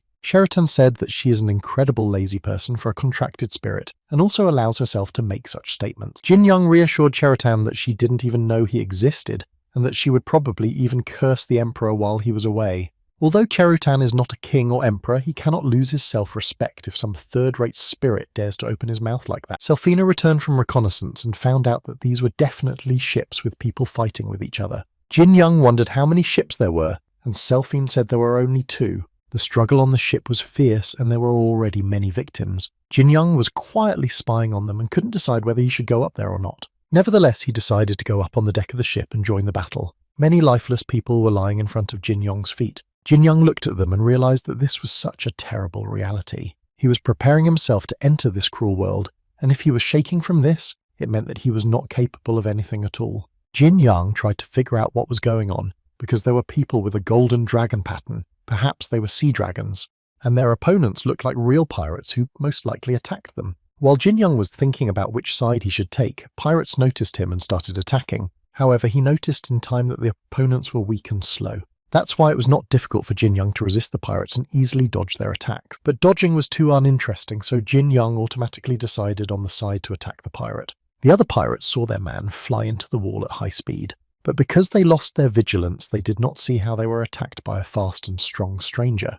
Jin Young caught the red-haired pirate by the throat and slammed him to the deck with incredible force. This fierce struggle, and in general the new unknown person on the ship, we quietly watched someone's rather inquisitive and incredibly beautiful eyes. The man with the golden dragon armband was angry as the pirate bastards dared to attack the sea dragons. He was shouting for everyone to hear that the central troops would not just leave it alone. The pirate pointed a dagger at him and said that he was too talkative for a dead man. However, Jin Young repelled the pirate's attack by protecting a member of the sea dragon's crew. The pirate did not like this interference and wondered who it was. Jin Young called Selphine, but she was again unhappy about it because she was so tired today. Jin Young asked her to just adjust the wind magic and then let her rest. The pirate was torn apart with rage and shouted at Jin Young as he dared to underestimate him, as if he didn't know who he was facing. After saying this, the pirate drew his sword and rushed at Jin Young with incredible aggression. Jin Young and Cheritan were ready to greet him with a bundle of inner energy. Jin Young tossed the energy ball along with the pirate leader like a ball. The attack was so fast that the pirate did not even realize what had happened, and why he was flying straight into the sea. Jin Young was even a little sorry that the pirates would become shark food, so it could be considered karma.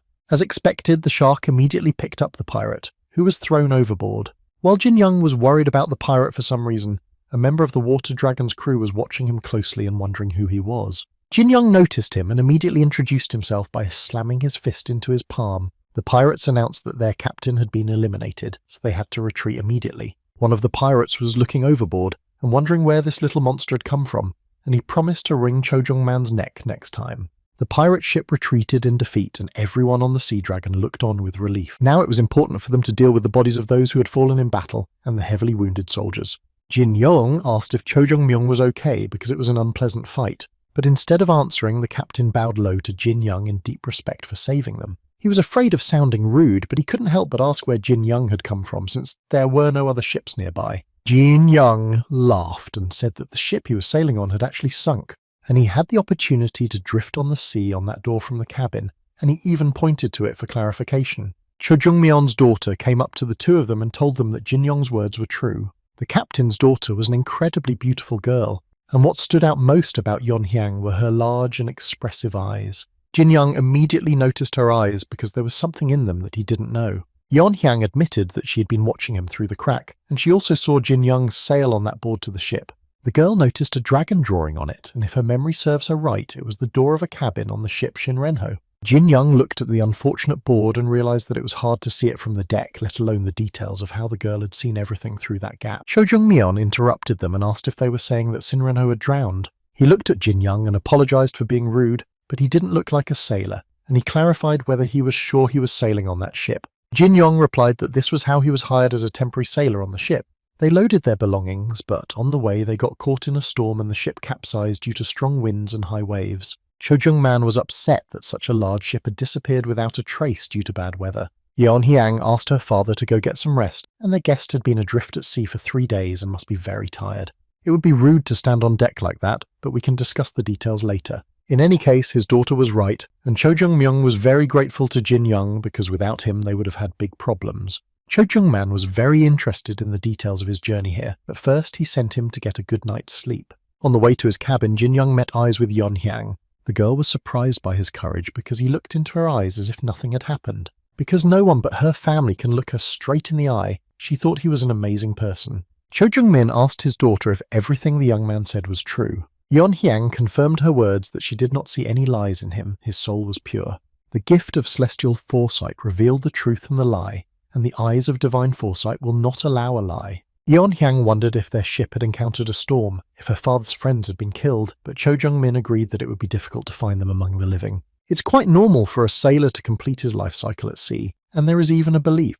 In the end, Cho Jung-man lost many glorious sailors while searching for his friend's ship. He also shouldn't have taken his daughter with him, but Yeon Hyang only wanted to be helpful, so she followed them. Cho Jung-myung's best reward is that his daughter is safe and sound. The next evening, they gathered again on the deck where Jin Young told about everything he had experienced on that trip. Cho Jung-myeon understood everything and wondered what Jin Young was going to do now. He said that as soon as he got to land, he was going to go to the north of the country. Jin Young had an important job to do that had to be done. Cho Jung-myung understood his intentions, so he explained that tomorrow they would sail for 1 more day and then change course to land. Cheritan ordered Jin Young to look straight ahead because they were looking at the coveted free land. After spending so much time at sea, Jin Young and Truton have forgotten what it's like to step onto the solid ground of the continent. Finally, Jin Young, Cho Jung-man and Yong Hyang disembarked from the ship and landed on the ground. On the shore, some people who looked quite high-ranking were waiting for them. Cho Jung-man bowed to his uncle and said that he had already arrived back. My uncle said that Cho Jung-myung did a very good job on the assignment. After all, pirates have been getting more and more brazen lately, and he's very worried about it, and there is such a wind at sea. Suddenly, he looked his nephew straight in the eye and asked him with a serious face if Yon Hyang had checked the young man, who said that he was clean. Only then did he approach Jin Young and introduce himself as Yuk Dae-ho, commander of the Sea Dragon fleet. Yuk Dae-ho was very grateful to Jin Young for his help in saving his people, but he wanted to hear something else from him.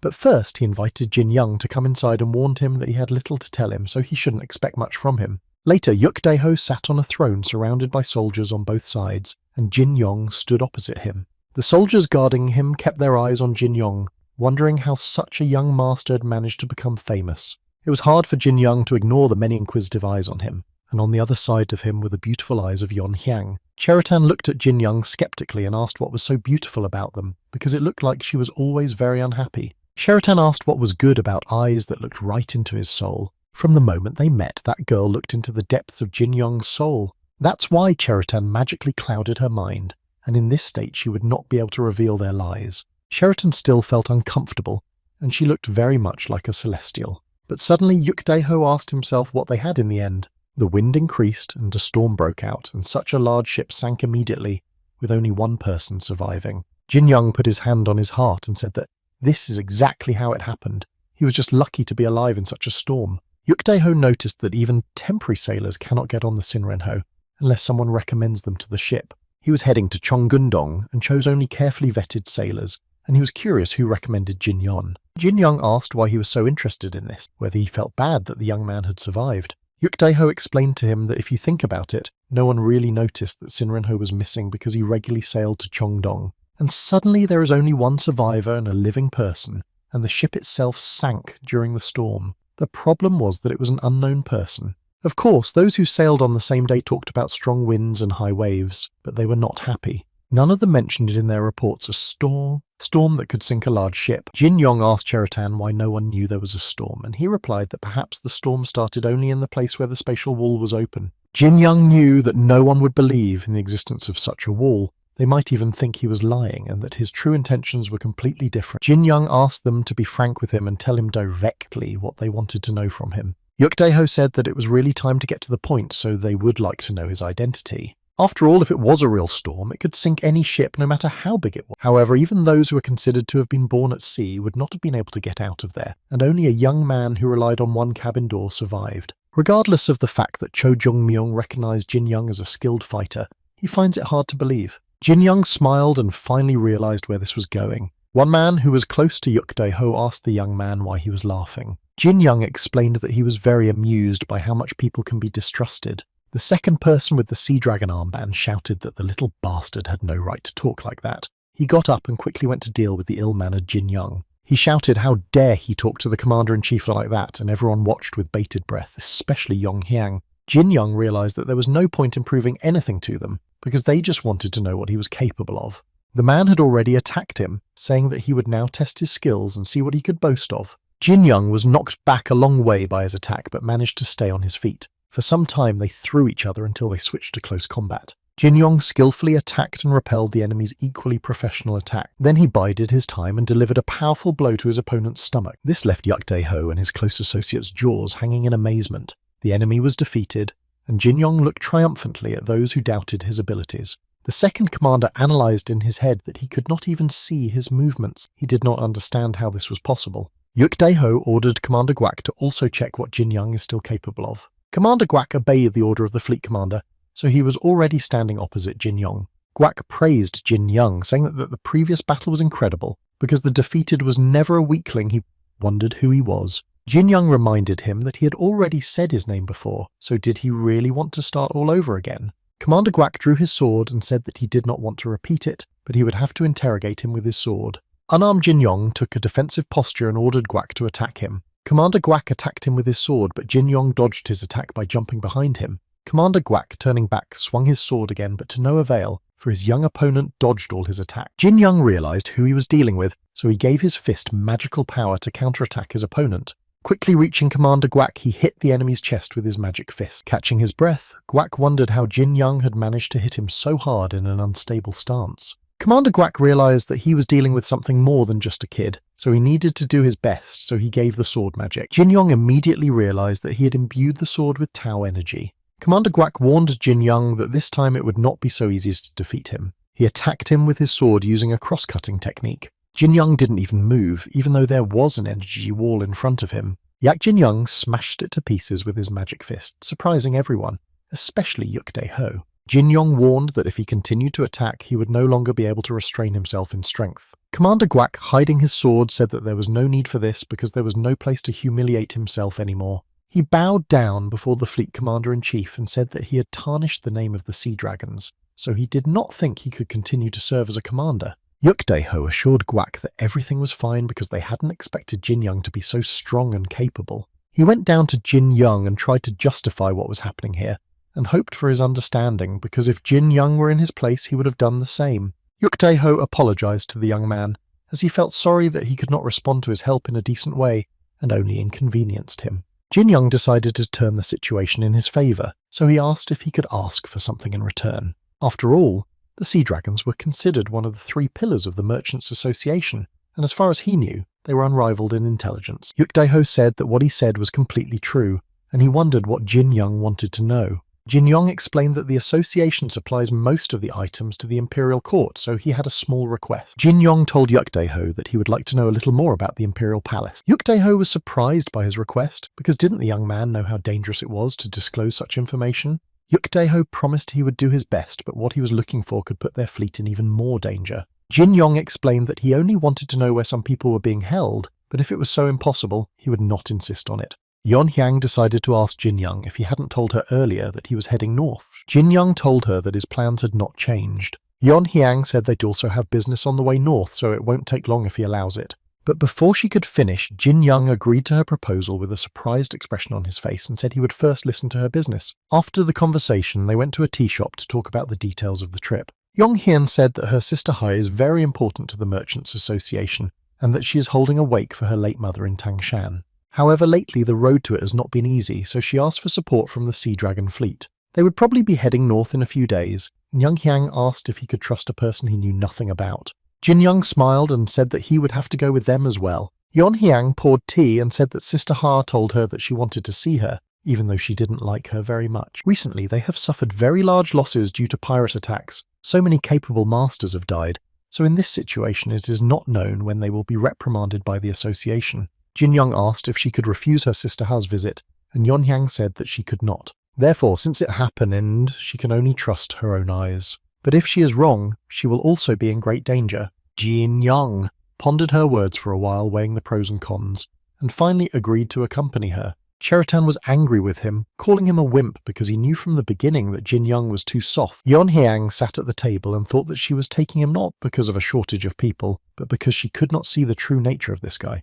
As if something was constantly interfering with her, she realized that a master like him could not be just a temporary sailor. Yon Hyang did not know what to think because for the first time in her life she could not see the soul of a person. All she can do in this situation is worry because she couldn't find out what Jin Young was thinking. She really wanted to believe him, but the thought that there might be something wrong with her confused her. Just as Yon Hyang said, a few days passed and on the day of departure the carriage was ready. Jin Young called out to Yon Hyang because he wanted to ask him something about the trip. But wasn't he dressed in the clothes that all scientists wear?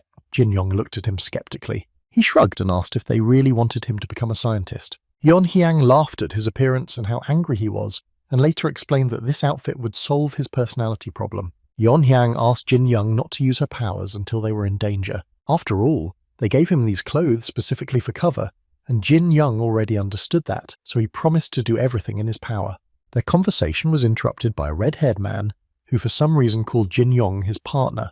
A red-haired man with a kind smile extended his hand and introduced himself as Yu Rian. Jin Young shook his hand in return and told him his name. It was a pleasure to meet such a capable and young master. Yong Hyun explained that Yu Rian was one of their 5 best masters, and she thought he would be very useful because he had a lot of combat experience. Yu Rian had already heard the talk of Jin Young defeating Commander Guak, so he was happy to be entrusted with Jin Young. Jin Young was pleased with his praise and hoped that he could learn a lot from him on the road. After exchanging pleasantries, Yon Hyang went to the carriage and Jin Young stayed outside. He noticed that one of the attendants stood with his back to him all the time. He recognized Skegma as his first opponent, whom he had competed with in front of the fleet commander, so he asked if his body was okay.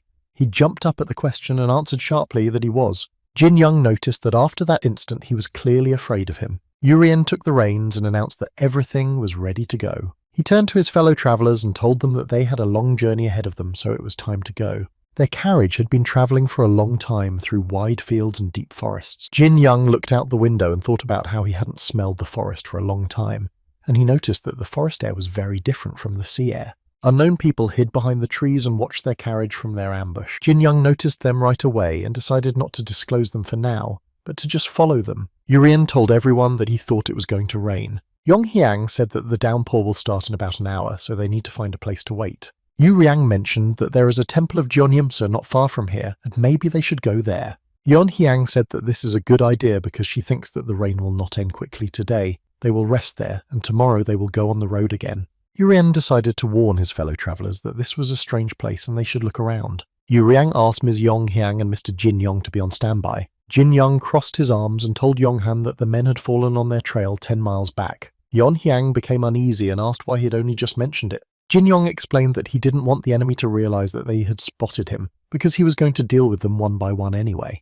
Jin Young assessed the situation and said that it was time for Yong Hyang to be very concerned and worried. Their carriage was stopped by an enemy group and Yu Rian tried to figure out who their sudden opponents were.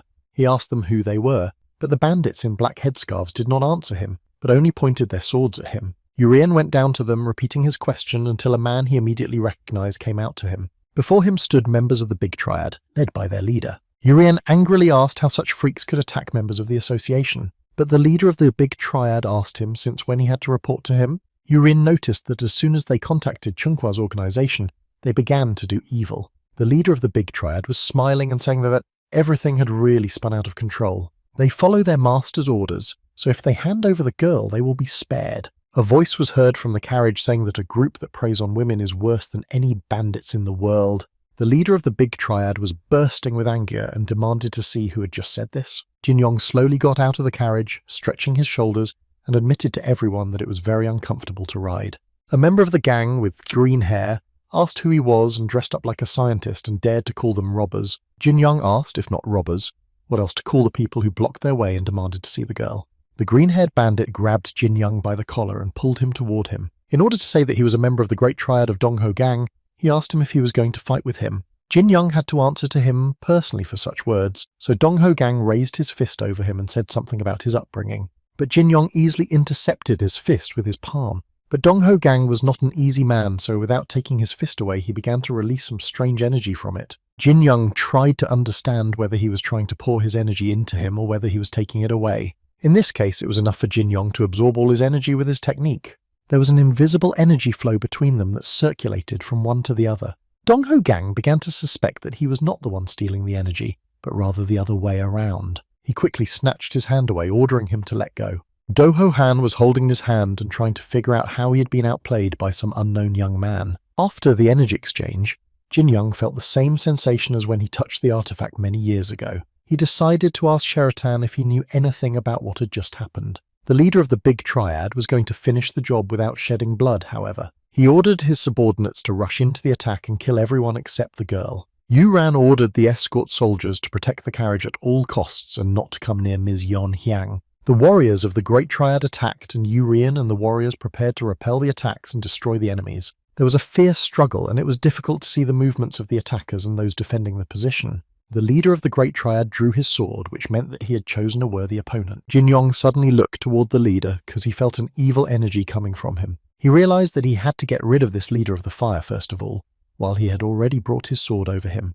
But Jin Yong's hand was faster, so it caught the leader's face from behind. Using the technique of celestial sparks, the flames wrapped around his entire arm like a snake. The leader fell into his trap, so Jin Yong used a volley of fire. This was followed by the final stage of releasing energy on the enemy. The flames enveloped the entire body of the leader of the Great Triad at once. His men could not understand how their leader could catch fire. They were distracted. Jin Young took advantage of this by quietly sneaking up on the enemies behind their backs. With quick movements, Jin Yong attacked the triad members on their heads. Jin Yong was a tasty morsel for enemies because he was attacked by 4 people at the same time. Jin Yong used the fantasy finger technique to release energy into the ground, triggering a powerful explosion. The earthquake knocked down all the attackers for a while, knocking them unconscious. Members of the Great Triad saw Jin Yong as the dragon himself, breathing fire. Jin Yong destroyed anyone who attempted to jeopardize the safety of the association's members. The rest of the enemies who had stopped their attacks and just watched their comrades being killed realized that they should surrender and run away. Jin Yong stood in front of Dong Ho Gang, who asked him if he surrendered, would he spare him? Jin Yong is not the kind of person who enjoys mockery, so he saw no problem in killing the retreating people. He was only interested in why they wanted to take that girl away. Jin Yong crossed his arms and reminded Dong Ho Gang not to keep him waiting too long. After all, his brother had suffered severe burns, and if he was not taken to a doctor, he might be given to God. Dong Yong Han turned his head to the side and shamefully told Jin Yong that they had obeyed Chun Hua's order. Yon Hyang asked him if he meant the entire organization. Yong Hyang clarified that it was possible that Mr. Tuck gave them the order directly. Dong Yon Han replied that this was exactly what happened, and he told me to bring Yon Hyang. Jin Yong asked why they decided to do it in such a radical way. Don Yong Han explained that they were ordered to bring Yong Hyang regardless of the circumstances. Yon Hyang was upset because she understood everything. Jin Young noticed this and didn't ask anything. Urian ordered him to surrender because he did not think that his master wanted to start a serious battle. Moreover, even if he continues the battle, he still has no chance of survival. Urian thought that although it was hard to believe, they had a very capable fighter. The enemy gritted his teeth and asked if he should start begging for forgiveness and mercy. The members of the big triad picked up their wounded leader and left the battlefield. Jin Young watched them go and suddenly realized that today he had set a man on fire with magic, even though it could have been avoided. But the moment it began to absorb his inner energy, his thirst for destruction increased many times over, and Jin Young didn't even try to suppress it. He realized that if they continued to attack, he would have killed absolutely everyone in order to finally get rid of that thirst. Jin Young wondered if there was anything else he didn't know about the technique of absorbing the energy of the power of heaven and earth and controlling the soul. Jin Young and the others eventually made it to Junimsa Temple, where they planned to wait out the downpour. Yon Hyang was sitting in the room, and Jin Young was looking into the distance and thinking about his own. Yong Hyang thanked him, because if it wasn't for him, they would not have gotten out of there safe and sound. Jin Young said that he shouldn't thank him because he hadn't done anything special, but he was curious about the young Mr. Toad's attack. Yon Hyang asked if Jin Young had heard of the Chunhua Trade Organization. Jin Young said he knew it was one of the largest trade groups. The owner of Chunhua, Tak Chunbo, and his second son Tak In Ho is the young Mr. Tak. Jin Young did not understand why he wanted to kidnap her. Yong Hyang explained that 10 months ago a hawk, a young Mr. Tak, came from Chunhua and told her that he wanted to take her to his place. It all happened that year on my grandparents' 60th birthday. Mr. Kam Williams Tak said he wanted to see the Genju district, so Yon Hyang accompanied him. She was sure that it was on that day that he noticed her. Yon Hyang knew that her father would be strongly against. Jin Young thought that no one would refuse such a lucrative marriage, so what was the reason for refusal? Is it possible that this is because the sea dragons belong to an association? Jin Young has heard that those in power try to make a favourable marriage, so this is not the case. Jin Young looked at Yon Hyang and wondered if she would even want to go there. If I could refuse, it would not cause so much internal pain. Meanwhile, a door opened in one of the residences, and a man behind it said that Cho Yong Hyang would soon arrive in Tian. The woman was sitting at the table and asked if her brother Tak would also come. The guy said he got the news that In Ho is now with Tian. The woman told him to hurry there as well, and the boy said that of course he had to be there because he was very interested in how beautiful Yon Hyang had become. The woman smiled and said that in the heart of brother Tak Tai, this Cho Yon Hyang was not only present everywhere. The guy raised his hands in the air and said that this could not be true because he was only attracting her attention so that their plan would work. The woman emphasized that they should try very hard because their parents' house is also looking forward to it. The woman hinted to the guy that thanks to this case she would decide how to treat him better, so it was better not to disappoint her. The guy asked her not to worry because he would do his best to tear Cho Yon Hyang out of In Ho's heart forever. He leaned closer and asked if it would be better to erase In Ho from Yon Hyang's mind. The woman looked at him seriously and said that this was exactly what she wanted, because it was all for the sake of her brother. In the cozy town of Tianjin, Yon Yuriang and Yon Hyang were sitting in a tea house. Yurian said that they were lucky because they were not attacked on the way to Tian. He also asked if Miss Yong Hyang was going to go to Tainan today. Yon Hyang said that they would rest here today and go there tomorrow morning. Suddenly, their conversation was interrupted by a man who said he had not seen Miss Cho for a long time. Yon Hyang agreed with him and said that they hadn't seen each other for about a year. Mr. Tuck replied that they really hadn't seen each other for about a year. Tak In-ho looked her straight in the eye and said that during this time his heart was full of emotions. He apologized for the incident with the detachment because there was a misunderstanding due to a misinterpretation of his order. Tak In-ho asked to politely accompany Yon Hyang, but they were too motivated. Yon Hyang did not let him finish and scolded him that he had almost killed a man. Tak In-hong said that fortunately everyone was alive, so he ordered them to keep their mouths shut so that they would not even dare to talk to anyone about that terrible incident. He also apologized to the sea dragons, so there's no problem. Meanwhile, Jin Young drank his tea and thought that this gentleman was a very self-confident person. Tak In-ho looked at Jin Young and noticed that this must be the scientist the whole triad was talking about. Jin Young said that it was indeed him, but he had a serious conversation with Mr. Tak. Jin Young warned him that he had never seen people like him end up well, and advised him to be very careful. Tak In-ho noted that his words apply to everyone who has mastered the skills of martial art. Yon Hyang watched the two of them argue and asked Mr. Tak if he would mind if she and her people went away and relaxed for a while. He had caused them a lot of problems on the way here, so they were very tired. So In-ho understood her hints and sent them to rest as soon as possible, promising that he would come to them again tomorrow. Yong Hyang refused because they would be leaving for Taishan early tomorrow morning. Tak In-ho said that they would meet tomorrow anyway. The next day, all three of them were standing there, and Jin Young was thinking about the fact that Mr. Tak had imposed himself on them. The guy ran out to meet them, waving his hand in a friendly manner. He was very pleased to see the guests, and especially pleased with Yon Hyang calling her a beautiful flower and trying to hold her hand. The boy asked his brother, Tak, why he had come, because they say that he has been getting along well with Ms. Yon-ho lately. So In-ho became visibly nervous and angry, and he made excuses that it was all nonsense. Mr. Fours, or Tak's brother, continued to say that he understood that it was difficult for Tak In-ho to talk about such things in front of Miss Cho Yon-hyang. Tak In-ho took his hand off his shoulder and said that he was crazy to say such nonsense to him. Tuk's brother said that he had heard a rumour from Chung-hwa that Ms. Yon-ho and Tuk's brother would get engaged next month, or maybe he had misunderstood something.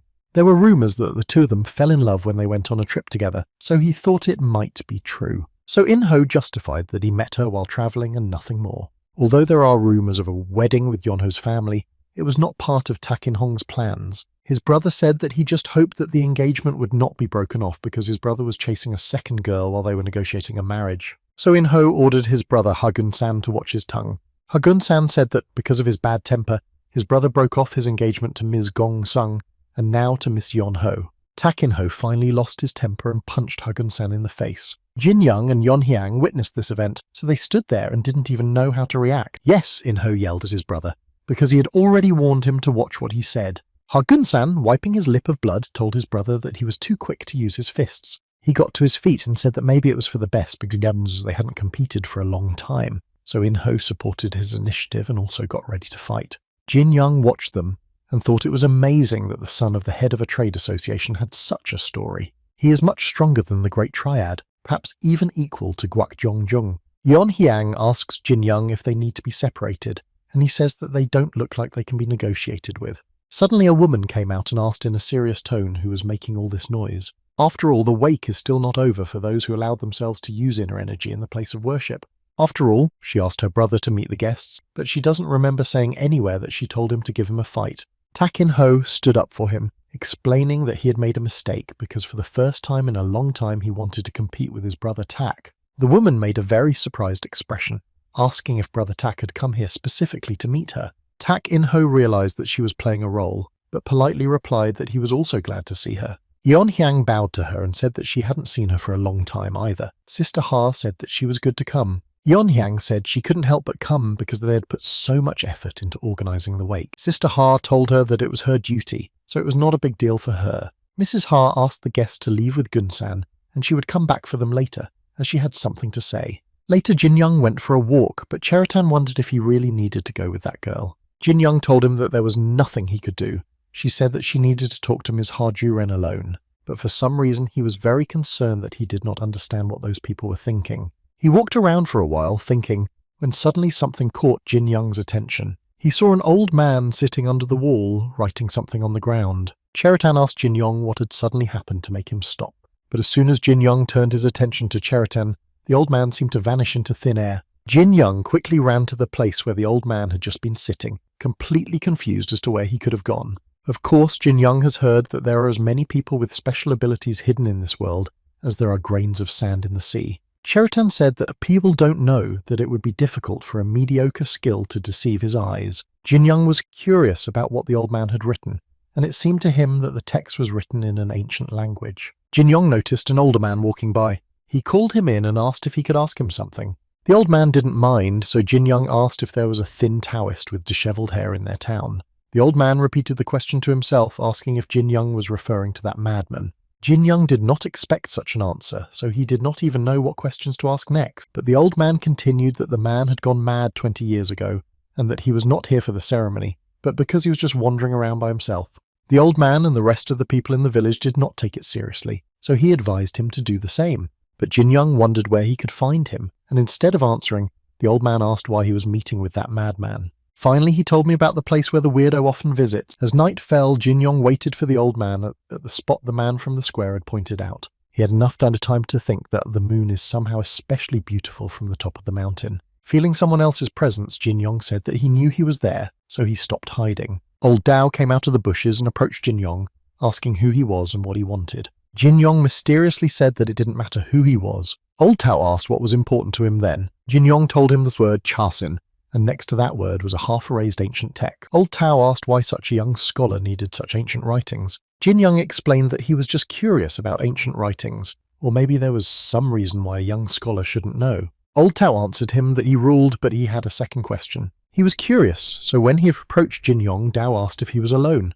The old man looked at Jin Young with a piercing gaze, asking if there was anyone else inside him. Jin Young was worried that someone might have guessed about Cheritan, so he asked cautiously what it meant. Old Dao explained that Jin Young exudes a very strange energy, not human, but completely otherworldly. Jin Young realized that the old man had guessed everything, but he only said that it would be difficult for him to answer his questions. Jin Young could only tell him that the energy of his spirit could not harm anyone. Old Dao didn't understand how, but Jin Young smiled and said that he hadn't even done anything to him, let alone the world around him. Old Dao lowered his head and said that there were many different strange things happening in the world, but he was pleased to realize that Jin Young was one of them. Jin Young bowed and was very pleased with his words and understanding. However, Jin Young was very curious about how Dao knew that he had a second soul. Old Dao did not answer, but turned around and called Jin Young to follow him. For some time, Jin Young followed the old Tao and came to a high waterfall. Jin Young entered the hidden cave and asked if Tao really wanted to show him this. In front of them was a wall with many symbols and lines of ancient writing.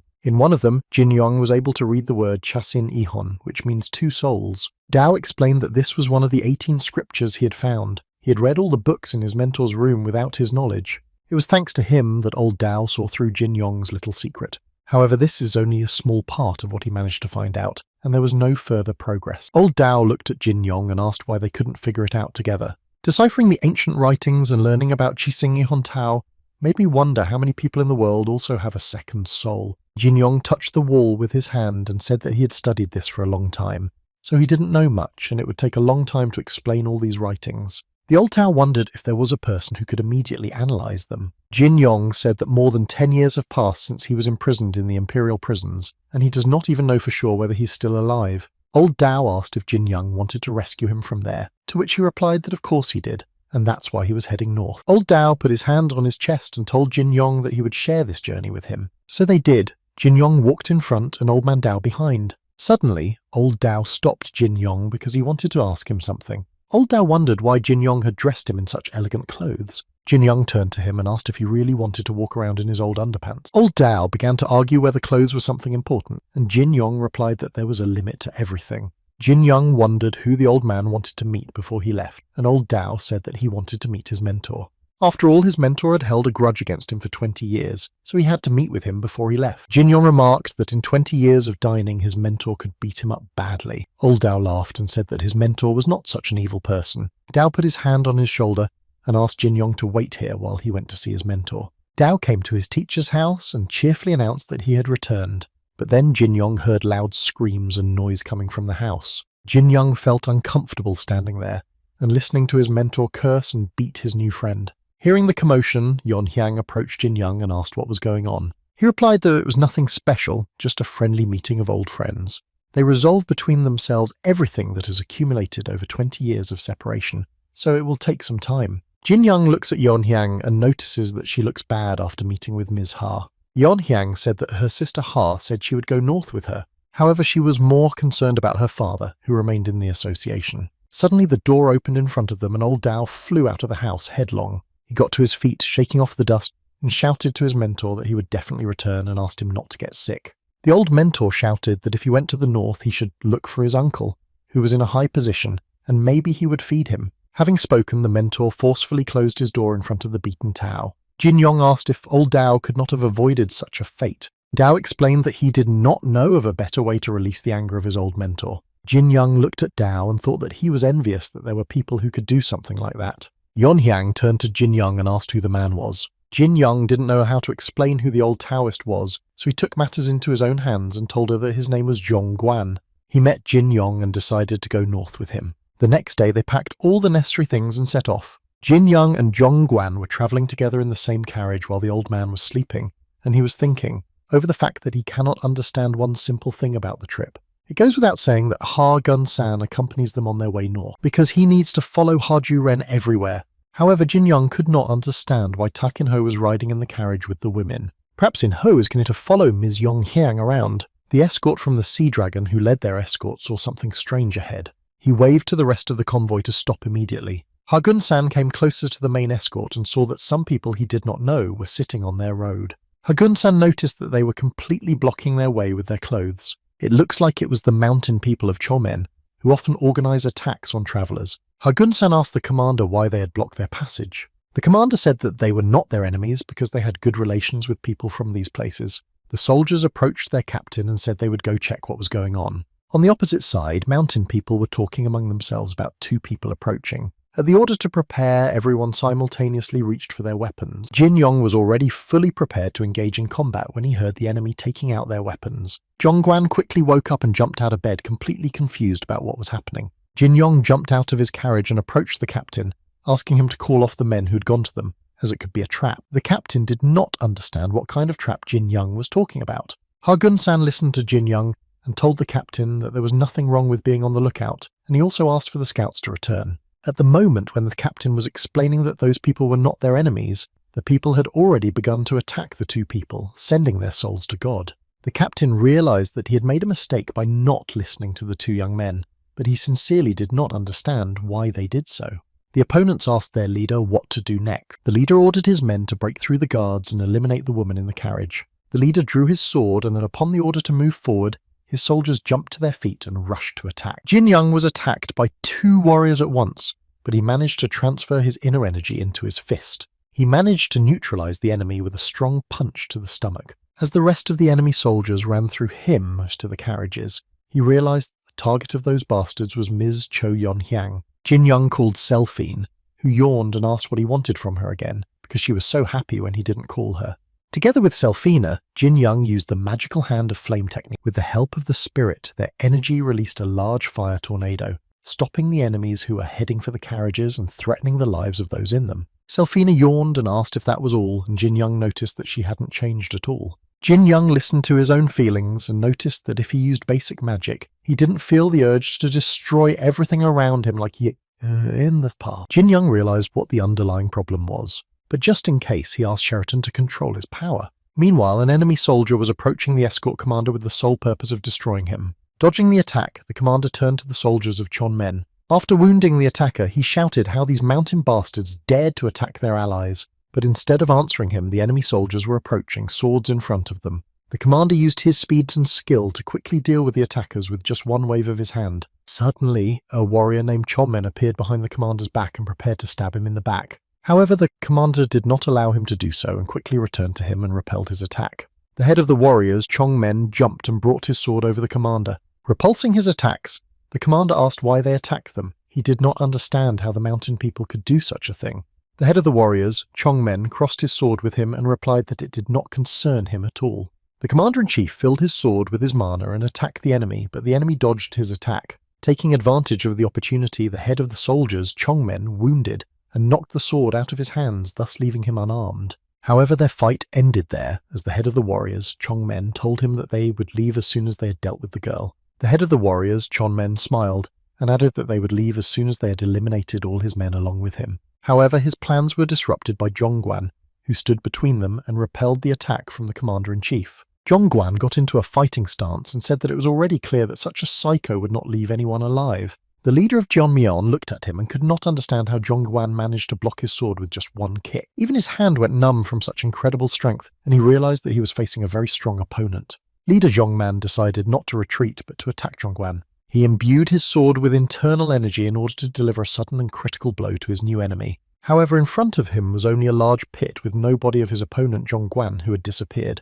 But as soon as the leader thought so, Zhongguan flew at him from the air with a new attack. In their duel, the initiative was on the side of Zhongguan, who struck fast and accurate blows all over the body of the Jeonman leader. His opponent was already boiling with anger because Zhongguan not only struck but also dodged and blocked his blows, leaving him without a chance. Leader Chomen decided to use his trump card by giving the sword his mana, but he didn't because Zhongguan quickly kicked him in the face. Zhongguan saw his opponent disoriented in space by his attack and mocked him, saying that he did not expect anything else from a madman. Leader Chongmen found the strength to stand up but thought that his shoulder was hurting badly. He was incredibly angry because he realized that he could not defeat Zhongguan, and he had no choice but to retreat. Jinyong wiped his hand clean of the enemy's blood and asked to end it as soon as possible. He noticed that the furious leader Chongmen was coming toward him with his sword raised and an angry expression on his face. He thought that since he had already lost to Zhongguan, he would at least eliminate the weaker opponent. However, Ji-yon intercepted his hand as it tried to strike him. Chin-yong looked at him with interest and asked who he was and where he came from. Jin-yong did not let go of the leader's hand, who could not understand how such a young man could be endowed with such incredible strength. The leader begged to let him go, explaining that he was a fortress of Baekma, threatening Jin-yong that if he broke his arm he would be finished. The Chongmen soldiers noticed that their leader was defeated, so they shouted to each other that they were retreating, but they were too late because the Sea Dragon warriors had them surrounded. The head of the escort ordered not to let anyone go. They would have to pay for attacking the members of the association. At this time, Ms. Ha approached them and interrupted his conversation. The head of the escort reminded her that it was dangerous here, so she should go back to the carriage.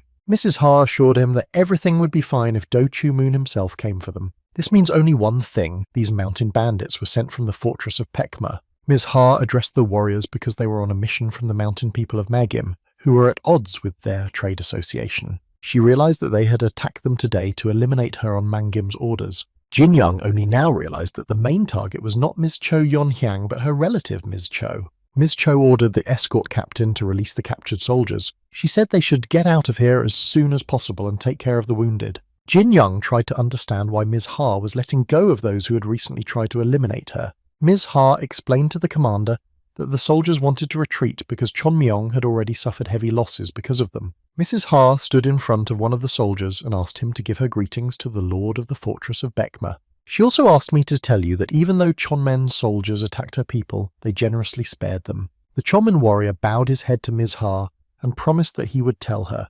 Ms. Ha ordered the commander to collect the bodies and treat the wounds of the victim, after which they would continue on their way. Jin Young watched her go and thought that, judging by what she had said earlier, Baekma Fortress and Magnum would be in a very difficult situation. The soldiers will return alive because they were spared by the man they tried to eliminate. If they don't want to be criticized in the future, they will have to forget about the trade association.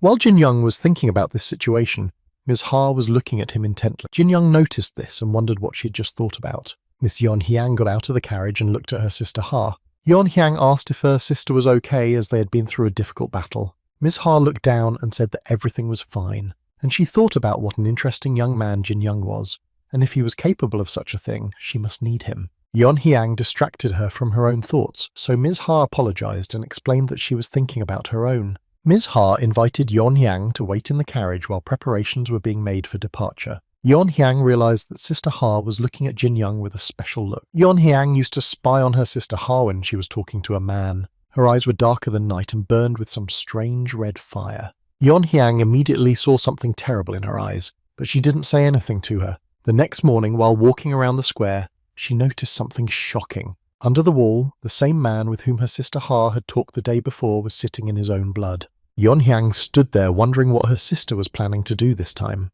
After a while, the man on the throne was angry that instead of killing the girl, the soldiers had disgraced him. The head of the Baekma fortress shouted at his subordinates that they had defamed the name of their fortress. The head of the fortress covered his face with his hand and ordered them to go and find out where the people who had so maimed their leader Dejong Moon came from. However, a stout bald man stood in front of the head of the fortress. He asked the chairman to personally take up the case. The head of the fortress asked him if he really wanted to leave because he had done a lot of stupid things that time. Nevertheless, the head of the fortress allowed him to take up the case, but ordered him not to touch the association at all, because their time had not yet come. The burly man slammed his fist on his palm and accepted the order of the head of the fortress. At the time, Tak In-ho and Ha Gun-sang were walking around the residence. Ha Gun-sang told his brother that Jin Young had amazing fighting skills. Tak In-ho grimaced and said that his skills were just a common martial art. Han Gun-sang remained standing, and Tak In-ho walked on, thinking about something else, not even noticing that he was alone. Han Gun-sang thought that if he could benefit from his strength, who cares if it was just a martial art? As the evening came, Jin Young remembered that tomorrow morning it was time to hit the road. Yeon Hyang bowed to Jin Young and thanked him for his protection, because if it wasn't for him, they wouldn't have been able to get out of the forest unharmed. Jin Young looked at her and asked what Ms. Yeon Hyang was going to do next. Yeon Hyang smiled and said that she had received a message from the chairman. In order to improve relations with the Sea Dragon fleet, they want to connect her with young Mr. Ha Gun-san. My father refused to marry Mr. Tak, probably because of the problems Tak In-ho caused them. Yeon Hyang was smiling because first they had to deal with this case. Jin Young guessed what was going on, but decided to ask her directly if her sister Ha Ju-ren had a hand in it. Yeon Hyang thought that this was most likely the case, but it was only her guess. Jin Young noticed that Ms. Ha seems to have an interest in Mr., so it must be part of her plan to be with him. However, it may be something else.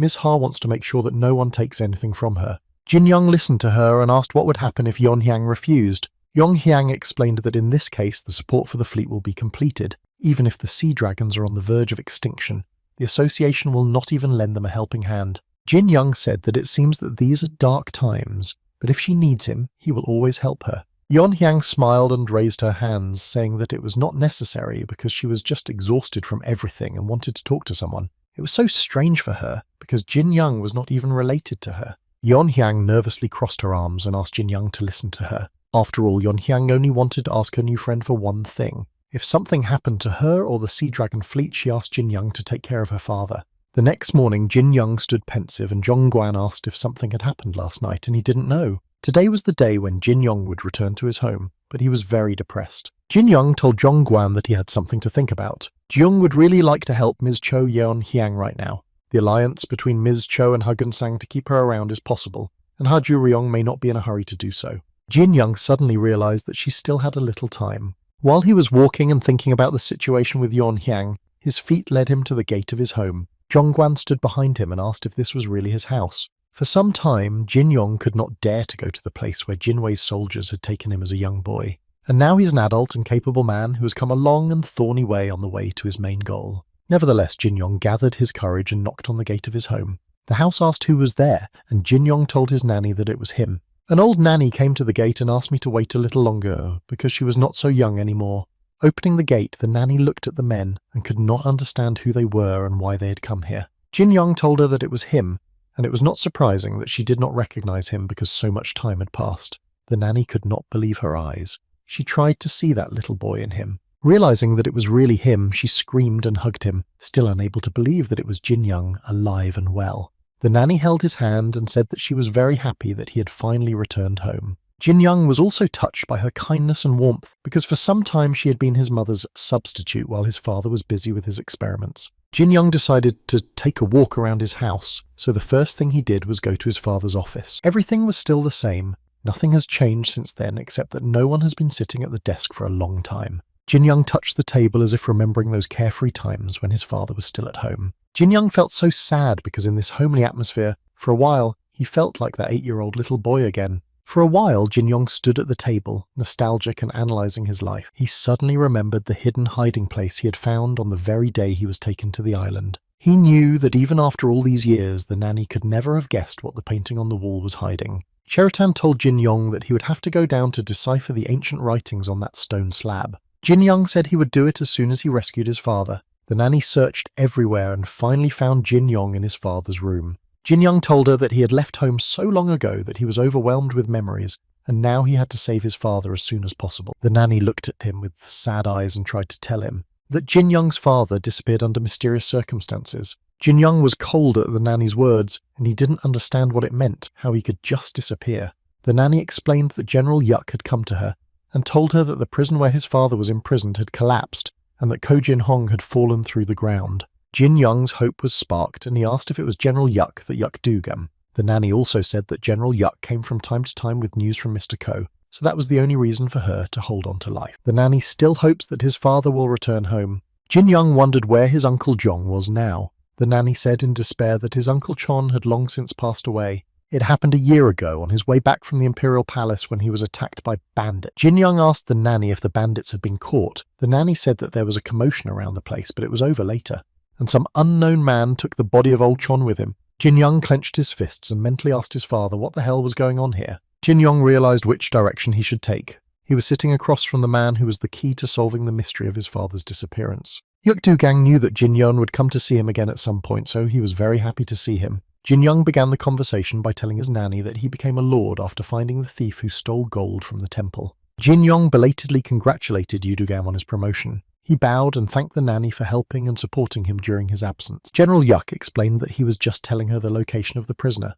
He did all this because he felt very guilty towards Jin Young. General Yuck said that the most important thing is that Jin Young did come, and he probably wants to know about him. Jin Young has come about the case of his father, so he wants General Yuck to tell him what happened to him. General Yuck didn't know where to start, but first he explained that it was a very strange case. The cell where Ko was held was in a common room that could not be opened from the inside. Jin Young was getting angry at the mere suggestion that someone might have kidnapped his father, but General Yuck did not think so, because the Emperor himself personally supervised the scientist Ko, and the inspection was very strict. No one would have dared to even think about kidnapping him, and the walls of the cell were destroyed by a strong explosion from the inside. Shocked, Jin Young asked if his father had escaped from prison by breaking down the walls. General Yuck looked down and said that it seemed to him that the Emperor was as surprised then as Jin Young was now. An investigation was carried out, but after a thorough inspection of all the cameras, they were unable to find anything. General Yuck said that he personally was engaged in the search, but it did not yield any results,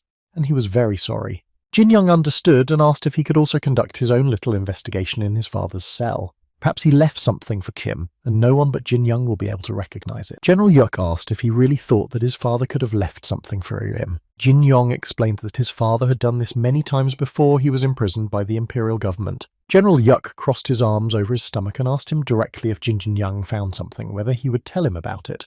Jin Young said he would tell us everything, but right now, it would be difficult for him to talk about it. General Yuck smiled and said that it would be difficult to convince Jin Young, but he would remember this conversation and they would definitely return to it one day. He explained that it would be problematic for Jin Young to enter the palace in person now. General Yuck was interested in one question, whether Jin Young had mastered martial arts during this time. Jin Young explained that it happened that his grandfather was a master in Chongdong and he learned a little bit of Thai. General Yuck stared at Jin Young and asked if this old man was Gu Yang. Jin Young was very surprised that the general knew his name and that the old man was so famous. General Yuck explained that Chonggundong Island was always under close army surveillance, and he knew very little about old Gu Yang. Because of the Emperor's eyes, no letter could be sent there, but General Yuck was very relieved to learn that Jin Young was under the care of old Gu Yang. Everything went well because General Yuck was happy that Jin Young had learned enough from the old man on the island. Until Jin Young completes his investigation, General Yuck will give him a high title. The general explained that he would not be able to authorize the investigation to an unknown person, as it would hurt the pride of other officials responsible for the security of the palace. But if Jin Young has a position equal to theirs, then no one will dare to say anything about it, and there will be less noise around this case. A man of the leader of the Pekma fortress was standing under the building leaning on one of the columns. He was thinking that too much of his time was spent trying to find the whereabouts of the couple. His assistant came to him and reported that they had left the place. The man of the leader of the Pekma fortress asked where they were headed, and the assistant replied that he did not know exactly, but they went north of the fortress. The big man took the assistant by the collar and pulled him toward him. Lifting his assistant up, he shouted at him how he could not even ask which road they were on. Throwing the assistant away like an old rag, the big man ordered him to find out where they were by tomorrow if he wanted to stay alive. The servant promised to do his best. Jin Young and General Yuck made their way to the imperial palace together. General Yuck raised his finger and showed that they had come to the very place he had previously mentioned. Jin Young noticed that the hole in the wall was quite large and that the stones had indeed flown out from the inside to the outside. He suddenly wondered if his father had the strength to break even a thick stone wall. Upon entering the cell, Jin Young noticed paper sheets and books scattered on the floor. The cell itself was empty, only a desk and a chair were present. Jin Young looked at this and asked General Yuck if it was difficult for his father to be here in such conditions. Upset, Jin Young lowered his head and said to himself that it would be much stranger if his father did not experience discomfort and difficulties in such conditions. General Yuck countered Jin Young by assuring him that this was the case at the outset. General Yuk explained that he noticed that Scientist Ko did not like his work and that he was bullied and tortured. But after all these events, something very strange happened. Jin Yong did not understand what could have happened. General Yuk admitted that for some time he even thought that Ko Jin Hong had taken over the emperor, for he found it strange that when the scholar Ko asked the emperor for something, he did absolutely everything for him. And even the fact that no one could meet with the emperor did not cause him any inconvenience. There were rumours among the people that at the request of the scientist Ko, hundreds of rare and ancient books were brought to him every 3 to 4 days. Jin Yong picked up one of these books from the floor and realised that it was one of the books his father had once talked about. He also asked General Yuk if he could find out which books were delivered to his father during his stay in the Imperial Palace. General Yuk immediately realised what Jin Yong was trying to find in them, but asked him directly if he thought his father might have written something important down. Jin Yong flipped through page after page, answering the general that he thought his father definitely needed these books for something. General Yuk said that when the books were taken out of the palace, they were carefully checked. They needed to know if the book was dirty or torn. The guards would definitely notice if new words were written or new drawings appeared. Jin Yong wondered if the emperor would ever personally conduct an inspection. After closing the book, Jin Yong told the general that there are things that even 100 people will not notice. Meanwhile, in the forest, a big man stood looking off into the distance. A messenger appeared behind him with urgent news. The envoy said that the reconnaissance revealed their exact location. One of them now lives on the mountain behind the northern gate. The big man said they were going there right now, but the messenger tried to stop him by reminding him that they had not been ordered to attack them. The messenger was worried that the big man would do something without the bishop's order. But before he could finish, a huge man's fist hit him right in the stomach. He told him to know his place and not to tell him what to do, but to show him the way immediately. The messenger held his stomach and was afraid to even look at it again, so all he could do was obey his order. At the Imperial Palace, Jin Yong was still conducting his little investigation, and General Yuk was wondering what he was going to do next. He also said that it was too late to go to the library to get books. Even if they went to the library, it would be closed. Jin Yong still wanted to take a final look around, so General Yuk allowed him to do so, and in the meantime, he went to make a report. The general also said that Jin Yong's friend was waiting for him outside, so he asked him not to be late. Jin Yong tried to analyse everything in a new way, since there had already been an investigation. Most of the things had probably been taken out, and what was left in the cell has no value. Jin Yong looked around and realised that he didn't even see any hiding places. However, Jin Yong's attention was drawn to a scroll hanging on the wall of the cell. Jin Yong recognised the drawing of the dry Sokova Habil on it. He read that there was a shadow of a bird on his hand, and then another. And then there were two, and suddenly you saw the shadow of a third bird, but there were only two shadows. And he who seeks will always find. Jin Yong tried to understand the meaning of what he had read. He even thought that this text was written by a child for a joke, but suddenly Jin Yong remembered that he had heard this text before. When I was a little boy, my father told me that learning never ends. Just like those ancient scrolls his father is constantly studying. At first glance, it looks like traces left by birds or as if a child had scratched writing. But on the other hand, the human soul is directly embedded in them. Jin Yong looked at the scroll and tried to understand the meaning that if you know one thing, you will know the other. But suddenly, as if on an internal impulse, he turned his head to the side and saw Jin Yong. That there were many signs and text on the wall opposite the scroll that he hadn't seen before for some reason. At the end of the investigation, Jin Yong met with Zhongguan, who was angry with him because he had waited there all day. Zhongguan suggested that they go to a tavern together, since he was obviously not going to go to bed tonight. But Jin Yong walked silently, trying to analyse today's important clue. Looking at the wall at the time, Jin Yong could decipher only one word, and that word was flawlessness. Jin Yong had already thought of many options, but the only thing that came to mind was that it was just a simple word game. Zhongguan noticed that Jin Yong was very upset and not talking to him at all. Zhongguan clicked his tongue and said that Jin Yong was very boring for a companion. Suddenly, a huge man, unknown to them, appeared on their way. A huge man pointed his finger at them and asked if the bastards who had crippled Du Chumun were still alive. Zhongguan asked him who among those he had dealt with Chumun was. But instead of answering, the huge man was already approaching Zhongguan with his fists. A huge man threw Zhongguan aside and approached Jin Yong, saying that he had come to repay a debt for his friend. But Jin Yong quickly and timely blocked his powerful shot. Jin Yong flew to a safe distance to assess the situation, when he suddenly saw that new enemies were approaching from the roofs of the building in an attempt to attack him. However, Jin Yong was more agile, so a second before the attack he managed to jump away as the swords plunged into the spot where he had just been standing. Jin Yong stared at the attackers and wondered if he had seen them somewhere. He decided to ask the two if they were from the Pekma fortress. They discussed among themselves that the commander would take over the master, and their task was to deal with this young man. Zhongguan was trying to recover from the sudden attack. He didn't even think that their conversation would start with fists. But when he looked in front of him, he saw the same enraged huge man coming at him. Zhongguan also pointed his fist and addressed him, saying that if he makes noise in the middle of the night, people will be outraged because he will disturb their sleep. The moment their fists met, an energy wave arose between them and spread over a great distance. Such a powerful blow even split the ground between them, but they both managed to stay on their feet. The huge man said he was disappointed because he never thought his friend would be defeated by a smelly old man. Zhongguan was not angry at his words, but rather amused, calling his opponent very self-confident. He stood up and said that he wanted to personally check what he was capable of. Zhongguan quickly approached the enemy and attacked him with the first powerful punch to the face, to which the huge man did the same to him in response. However, his second punch was no less powerful, right in the old man's stomach. Zhongguan again aimed at the enemy's face, but this time he failed because his arm was intercepted, and holding him by the same hand, they threw him directly on his back. Zhongguan was lying on his back, thinking of different moves and trying to come up with the right strategy. At the moment when the enemy was already standing over him, preparing to attack him with his energy fist, but the huge man did not wait and struck the old man right in the face. Suddenly his own henchman flies at the huge man, knocking him down. Zhongguan hadn't thought through this turn of events, so he was a little shocked by the action. Jin Young approached the old man and asked if he was okay because he had trouble getting up after the previous attack. With Jin Young's help, he stood up and thanked his mentor, thanks to whom he had gotten used to frequent and severe beatings.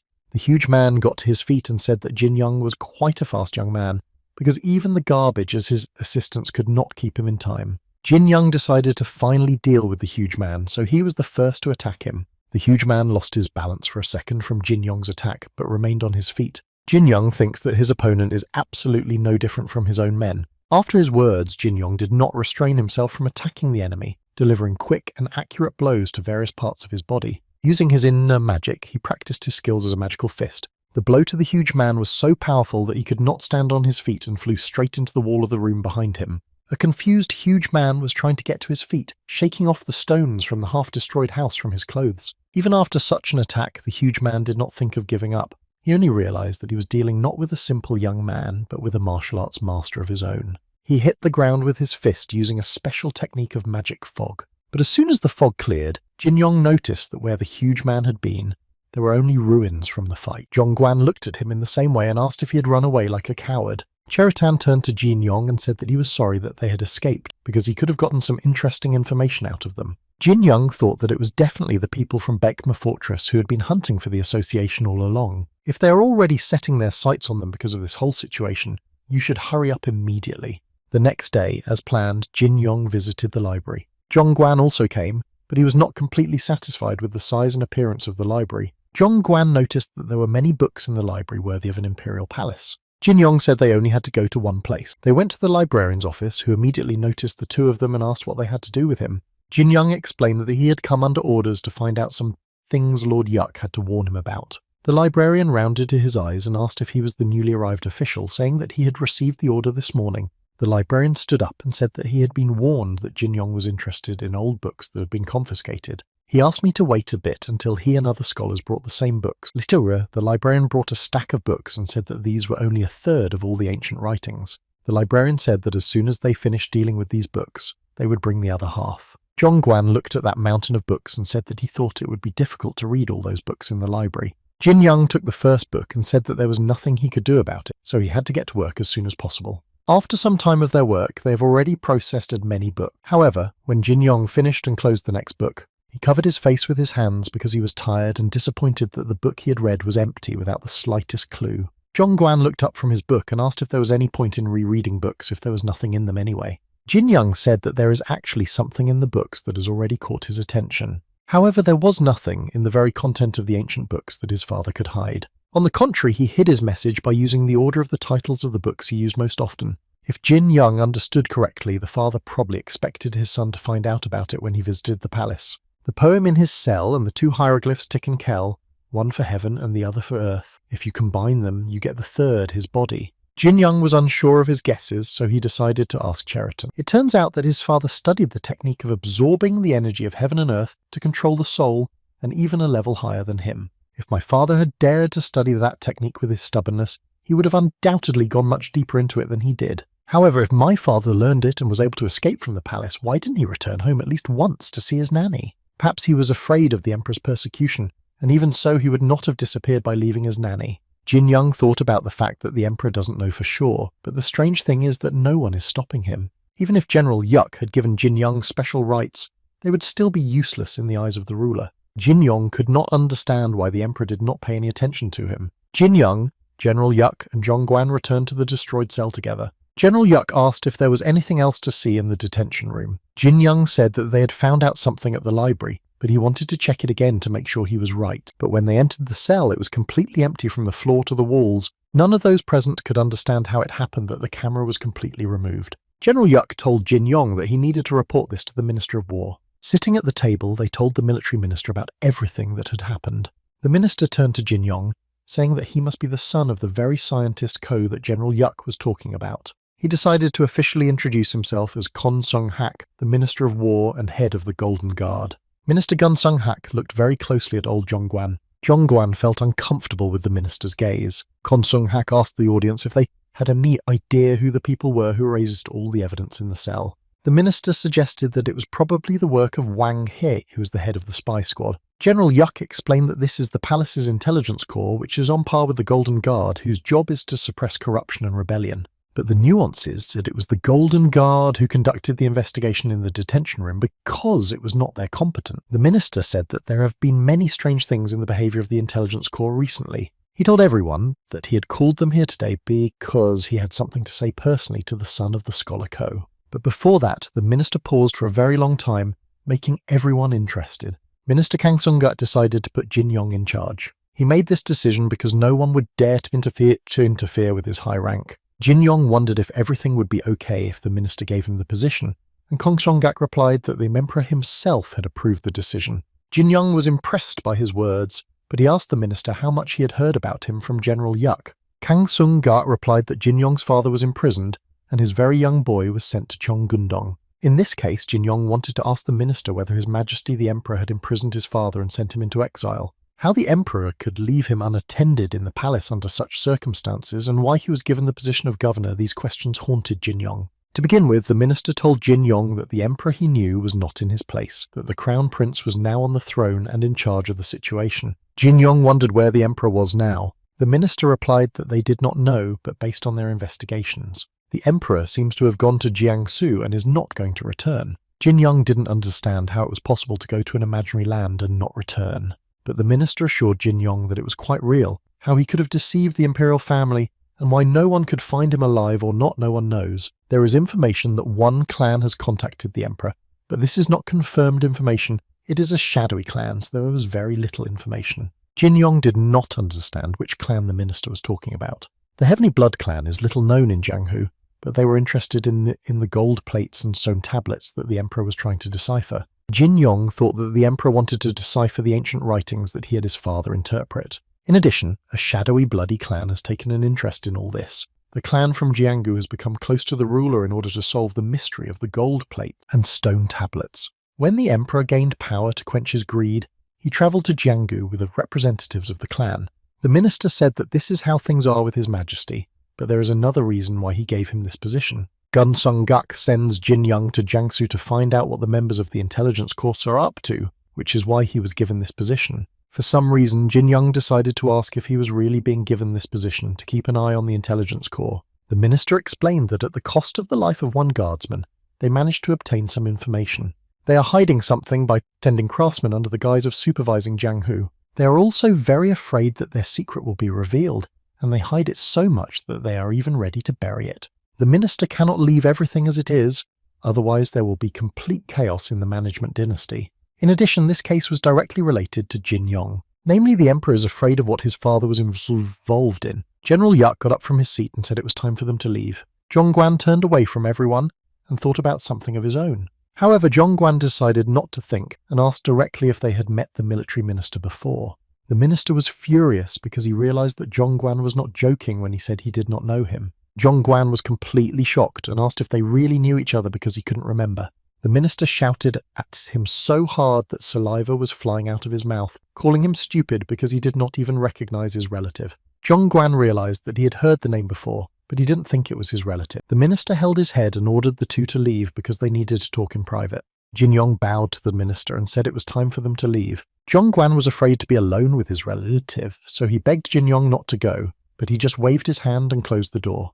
Outside, General Yuk was waiting for Jin Yong, and he had something to say to him. General Yuk said that he did not think that Jin Yong's friend would be a relative of the Minister of War. Jin Yong replied that he had heard that his relative held a high position, but he had no idea that it was so high. On his way out of the residence, the minister caught up with Jin Yong and asked him to take something. It was a scroll with a message that had to be passed to one person. Jin Yong took the scroll and asked the minister who should receive it. The minister explained that he was going to receive his old friend, whom he had not seen for about 20 years, and he had heard that he was alive and well. But there are few smart people like his friend in this world. If he can find and give him the letter, his friend will be able to help him. The minister said that people in Jiangsu call his friend Nu Xin Guan a hermit. He said that a year ago he lived on Mount Mudan, and if his judgment is correct, his friend is still there. Jin Yong put the scroll in his pocket and said that he had heard about the hermits, but would it help him? The minister looked Jin Yong in the eye and said that he would have no choice but to help him in this. He personally swears. Jin Yong walked out of the temporary shelter and stared at the distance in front of him. Cheritan reminded him that they had a long way to go tomorrow, so it would be better if Jin Yong got some rest. Jin Yong explained that he felt a little uncomfortable not to act like this. The next morning, Jin Yong looked at an interesting picture of the minister still punishing his relative Zhong Guan. But someone approached him and said that there were rumours that he had joined the Golden Guard, so it seems that he is very busy now. It was Hagun Sang who was waving to him, saying that it was not easy to find the place where Mr. Ko was staying. Jin Yong asked because he couldn't understand why Mr. Hagun Sang was looking for him. Hagun Sang raised his hands in the air, assuring me that I shouldn't be so afraid because he had come just to talk. He also said that he had come secretly from his sister, so you shouldn't worry so much. Jin Yong said they weren't even close enough to talk like that, so he asked what kind of business he was doing here, since he had come here secretly from his sister. Hagun Sang asked directly if Jin Yong had heard of the Heavenly Blood clan in Jiangsu. Jin Yong stood there and just looked at Mr. Ha, saying that this was the first time he had heard of it. Hagun Sang said that in that case it was better to get straight to the point because his brother and sister were involved. Namely, Hagun Seok and Hajuren secretly decided to do something terrible together. Namely, to conclude an agreement between them and the Heavenly Blood clan. They are going to invest an absurd amount of money in a ghostly clan that no one even knows in Jianghu. If something goes wrong, it will not only have a major impact on the association, but also harm the Heavenly Dragon fleet. Hagun Sang doesn't know what kind of organization it is, but if those two are interested in this topic, they shouldn't ignore this fact. Jin Yong listened carefully to Hagun Sang and asked him why he was telling him all this. Hagun Sang shrugged and laughed, for there was no particular reason for it. He just thought it would be nice to make friends with Mr. Ko Jin Yong. After a while, Jin Yong stood in the forest and said that he did not know what the people from the association were aiming for, and no one knew what was going on in that snake's den. Jin Yong turned to the man and asked him if he agreed with what he said. The same martial arts master from the Pekma fortress stood silently looking at him. Jin Yong noticed that he didn't even try to hide his presence, so he wondered what he was up to this time.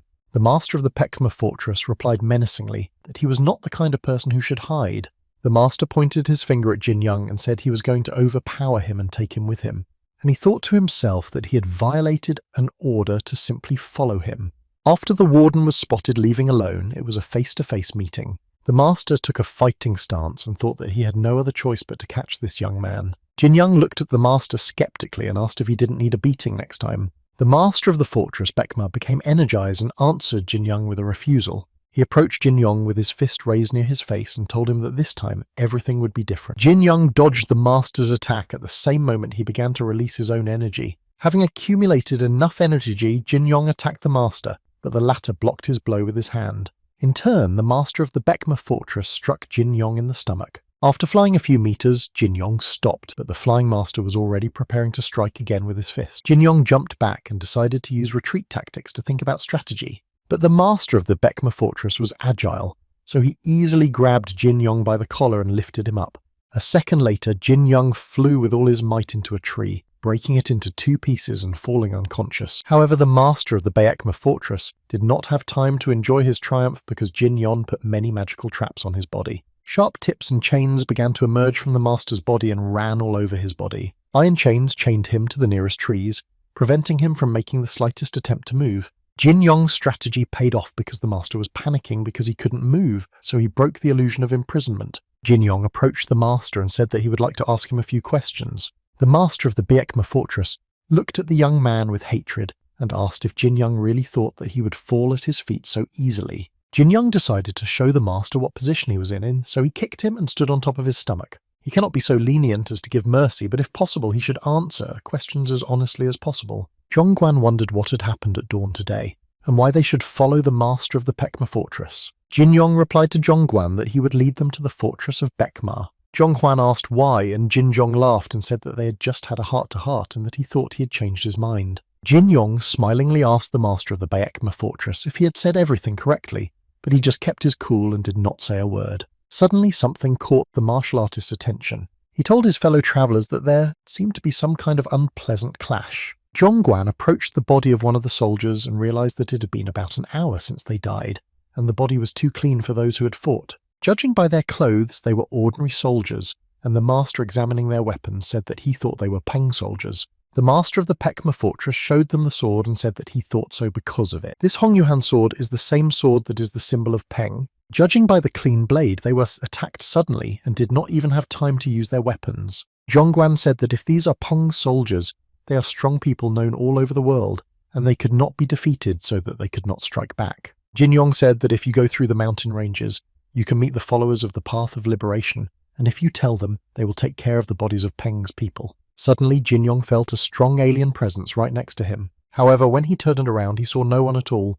only the landscape of the forest that stood before him. Zhongguan noticed that Jin Young was very worried and asked him what was wrong, to which he said that someone was obviously following them. The master of the Peckham fortress theorized that it could be some criminal watching nearby. Jin Young assured him that this was not the case, as he felt no anger, so they should leave immediately. An unknown man stood in the place where they had recently conducted their investigation and looked at the overturned carriage. The man was asked if he had found anything, and he answered, which was a little too late because their target of pursuit had already destroyed Peng's soldiers and disappeared in an unknown direction. He was thinking that he needed to develop a new plan, and the other man's task was to report it to their lord, and he, in turn, is going to continue to pursue Yom. He was left alone and thought about how Jin Young had noticed him from such a long distance. The man thought about whether he should involve Jin Young in his business. After a while, the furious chairman slammed his fist on the table and asked who dared to ignore them and destroy the Peng members. The chairman was furious and demanded to know more about the unfortunate incident. The subject said that the news was reported by a man named Ko Jin Yong who found the broken carriage while travelling from north to south. He also said that no one survived and that the followers of the Path of Liberation called him a state official. However, the people in civilian clothes did not want to reveal their identities, and the followers were unable to find out more information.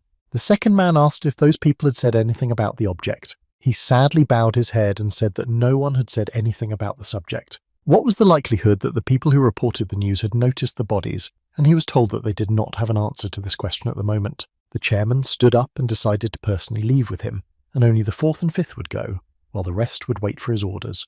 The advisors jumped up and assured the chairman that there was no need to act personally. The chairman said that his brother and nephew had taken their own lives. He had lost the Hogue children and even the subject matter, so he had to act alone. However, his uncle came into the room and told the chairman that for him he was just a younger brother, but for him personally he was a son. Therefore it was he who should go.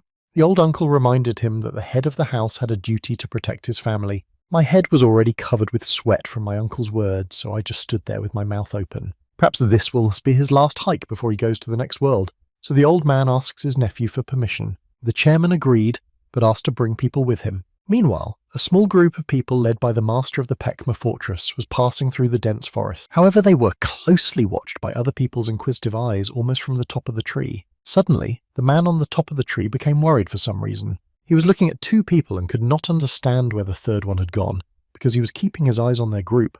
Too late, however, the man felt Jin Yong's presence right behind him. He half turned around and asked Jin Young at what point he had ended up there. But before he could finish his question, Jin Young had already grabbed him by the throat and rushed down with him. A loud noise was heard behind the fortress master, Baekma and Zhongguan, and they turned around in complete confusion. The mysterious man got to his feet and said that, as he thought, he had been spotted. Jin Young said that he could feel the signs of someone else's presence and wondered why he was following them. The mysterious man said that he would not go around in circles, but would ask directly if Jin Young would do something with him, as he thought it would be of interest to him as well. He continued that those who had destroyed the Peng warriors they had recently seen were Yoma, the third of the exorcists of Hell. Jin Young said that exorcism masters hadn't disappeared 20 years ago, and why he thought he might be interested in this case. The mysterious man said he knew that Jin Young was looking for the Heavenly Blood Clan for some reason.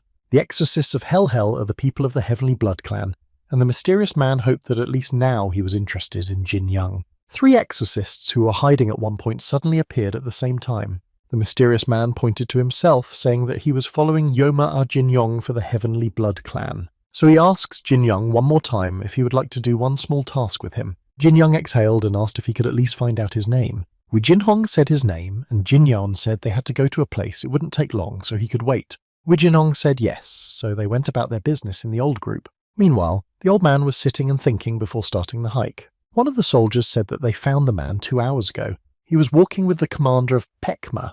The old man said that they were probably heading to the Pekma fortress. The old man became more serious and ordered his soldiers to hurry. Nevertheless, Jin Young decided to join the group of Woo Jin Hong, whom his friends in Jiangsu called the Sword of the Black Abyss. Jin Young said that this was the first time he had heard of it, and Zhong Guan had never heard of the name either. Woo Jin Hong was embarrassed by this and said that he felt strange after their words. Only Master Pekma looked at it and thought it was the Black Abyss Sword of the 8 main stars. An old man and his soldiers came to their place of residence. Jin Young noticed them and became alert, and Woo Jin Hong's face changed. One of the old soldiers shouted to him that it looked like they had finally found them. Woo Jin Hong asked the old man if he was not the master Peng Yi Hong of the Peng family. Woo Jin Hong said he was surprised to see that Ban himself had come to them personally. Ban Ki-moon asked Woo Jin Hong who he was and what he was like. The master of the Pena fortress has followed him, as he said that he was the Woo Jin Hong known as the Sword of the Black Abyss. He had heard that the masters of the 8 main stars were as good as people from the major factions in their skills, so what brought him here?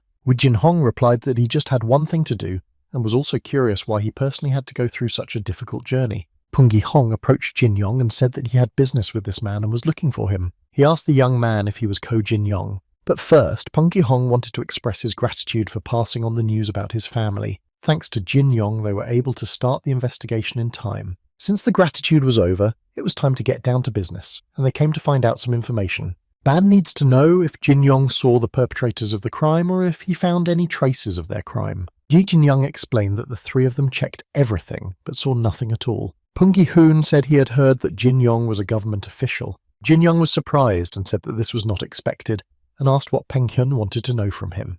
He had many questions about whether he had really seen anything, and why an official would go to the fortress of Bekma, and what his connection to Woo Jin Hong was. Jin Young listened to these direct questions and replied that it would be difficult to answer them right away. But for some reason, Pong Gyong Hong slowly reached back and pulled out his sword. Jin Young and Zhong Guan were alarmed and wondered what the hell it meant. Ban stood up and said that this was the best way to have an honest and open conversation. Jin Young didn't mind, but he knew that competing with old people didn't end well. Woo Jin Hong did not know the level of his skill, so he said that the man was close to the masters of 10,000, and he would rather not play with him. Jin Young said that this was his chance to find out how strong the masters in Jiangsu are, and if he is close to the masters, he will be able to test his own strength. When attacking Jin Young, Peng Hyun called him a fearless kid. While Peng Yi Hong attacked with a sword, Jin Young fought back with his bare hands, relying on his own strength and knowledge. Peng Yi Hong attacked Jin Young, but the young man skillfully repelled his attack. Peng Yi Ho thought that despite using all his skills, Jin Young continued to block his punches with his bare hands. So I decided that I had come to use my trump card, which would definitely knock the enemy down. Jin Young realized what was about to happen and was even a little scared for a minute. Peng Yu Hong used the powerful lightning sword technique. Jin Young managed to avoid a direct attack by dodging a punch. Now Jin Young switched to the defense and began to use magic techniques and abilities as well. Yung Guan said that it was the first time he had ever seen Jin Young fight like that. He had amazing abilities. Woo Jin Hong also thought that Jin Young was an extraordinary person to be able to resist Peng Yong himself. Sheraton helped with hints to be careful, because an incredible flow of magic circulates through the old man's sword, and one mistake and he would be split in 2. Jin Young threw a ball of fiery energy at Peng Yi Hong. The old man barely dodged such a sudden attack and was knocked out. Peng Yi Hong stopped and told Jin Young to be ready if he was going to continue fighting. At that moment, Jin Young had just tasted the magic glow. Peng Yi Hong and Jin Yon attacked each other at the same time, so only white and red glow was visible from the outside. Jin Young cleared his throat and thought that this was indeed the skill of the one who was closest to the masters of the 10,000. Peng Yong Hong was impressed by Jin Yong's skills and praised how skillfully he mastered his knowledge. Moreover, he could still stand on his feet despite direct attack. Ban wondered what else he could do to get straight answers from the young man. Ban was told that no one should know about this conversation, and that he had no right to make any decisions on his own if no one knew about it. Only then would he get answers. These were the minimum conditions, because this story was not a pleasant one for everyone to know about. The leader of the Pekma fortress stood upright and looked somewhere in front of him. Ji Yeon and his small team reached the goal and stood at the foot of the Pekma fortress. The servant got down on one knee and offered him to deal with the unknown guests if he wished. But the leader of the fortress just told them not to touch them, because this team was too strong for them anyway. They sat down at the table and the leader told Master Peng that they hadn't seen each other for a long time, to which he replied that it had been 15 years since the leader had quarrelled with Hyun Gong-hu. The leader of the fortress said that he would never forget their help in those days. It was the first and last time he received help from Master Peng. Then he turned to Jin Yong and told him that he was very glad to meet him, and that he'd guessed that he had some business with him. After all, Jin Yong is from the Golden Guard, to which the young man only said that he was correct. Jin Yong said that he would like to see the owner of the fortress because of the betrayal incident that occurred recently in the palace. He knew that the owner of the fortress had many connections with groups of dark warriors scattered around the world. The spy squads are now operating in secret, and he has come across information that they are related to the Jiangsu soldiers and that there are members of the attack organization among them. Jin Yong would like to know more about who they are meeting and who they are connected to. The owner of the fortress doesn't think he can help him with this, especially since they have to fulfill requests that don't even benefit them. After all, they have already attacked their organization twice and tried to cause them trouble. Jin Yong explained that the association's affairs are not in their competence, and at least he will try to forget about the incident with the double attack on him personally. The owner of the Pekma fortress asked what would happen if he refused their request. Jin Yong said that he was also not happy to shake hands with people like him because it is the Pekma fortress that has links to criminals. He had no choice but to turn to him if they could not resolve the matter through dialogue. As usual, they would have to use force. Master Peng decided to intervene and advise the owner of the fortress that if Jin Yong starts raging here, he will cause a lot of damage. It would be better for Pek to accept their offer, and the old man can assure them of this as he has encountered this young man many times before. The owner of the fortress thought about his words, so he turned to Jin Yong and praised his martial arts skills. Nevertheless, without hesitation, the owner of the fortress, Pekma, decided to accept Jin Yeon's offer. Jin Yong also asked for an investigation into the murder of Jongsang Hyun, a former advisor to the palace destroyed 3 years ago on the main street of Beijing.